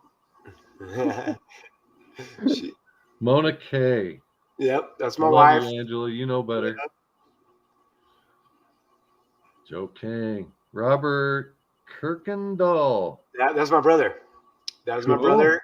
And he makes movies. In fact, he just won an award for best short film. I posted it before, but he does stuff. He makes short movies. He directs in Santa Cruz, California. He directs shows and writes plays and stuff like that. So he's a good dude to follow. I'll try to put like links and stuff in for everybody, but it's kind of hard. I'm just figuring it out. But yeah, that's my brother. That's cool, man. Yeah. Yes, sir. Congratulations to MK. Yeah. Any time now, I'll be a double grandpa. So give me a wrench when you get a chance. What's that, buddy? Give me a wrench in chat there when you get a chance. Oh yeah, how do I do it? Let me see. Just click on my name and let me see. Add as moderator. I just put a chat in there. Let me see. Let me figure all this stuff out. So I'm gonna go show, and then it should just have an option at the bottom that says add as moderator, and then 2 choices. Add as a regular moderator. It said I could ban you. Yeah. How about star? I put a star. Does that do anything? No. I don't know.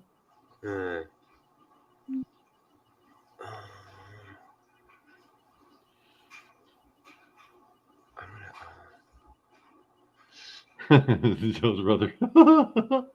Yeah, it's my brother. Put your channel. Hey, Nick, put your channel, dude, if you're still watching. And my other brother, Steve, I got 2 older brothers.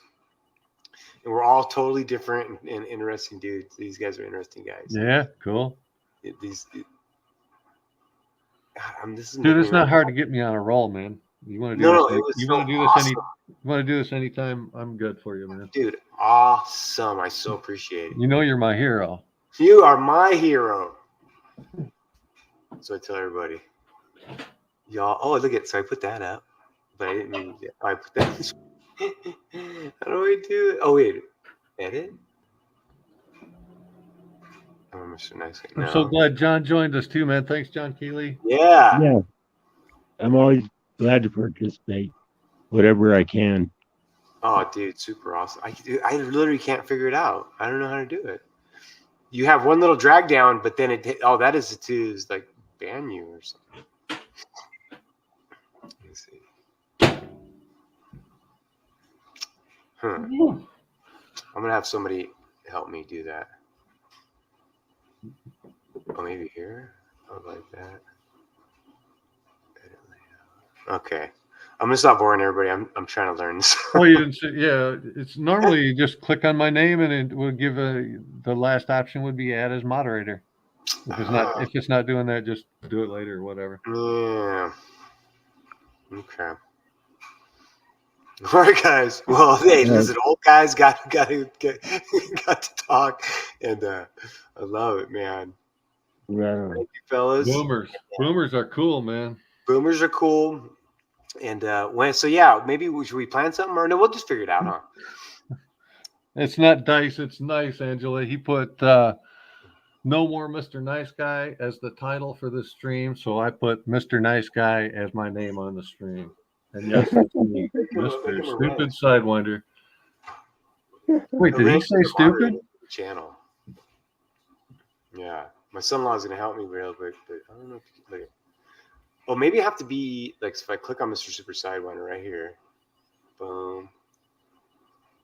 There's like a drag down on the side. I don't know. Are you in StreamYard or YouTube? I'm on StreamYard. Oh, yeah, probably got to do it in YouTube. Oh, I see. So you do it in the YouTube chat. Just click on my name and add as moderator. Okay, so you don't have to do it now, dude. Okay. Well, yeah, we'll figure that out. And again, fellas, thank you so much. Yeah, I don't know that you could do that through StreamYard. I think you'd have to go into Right. I bet. Yeah. I don't know why my YouTube was closed. Oh, I closed it. That's a YouTube thing. So if I go right here real quick, let me see.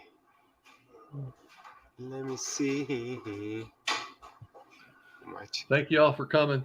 Yeah, man. Thank you, everybody. So I'm going to open up. Okay, I got you now. All right. See you guys. Okay, John. We'll see you, buddy. Thanks again, man. See you, everybody. Have a good day. Soon. I got you now. Now you have to do it again because you said you would. All right. See you guys. Okay, buddy. See you, Joe. Okay, man. I'm gonna. Oh, here we go. Let me do this real quick. Let's see if I could. I want to accomplish this real quick. Boom. Dun, dun, dun, dun, Okay, here we go. Okay, gotcha. Bang.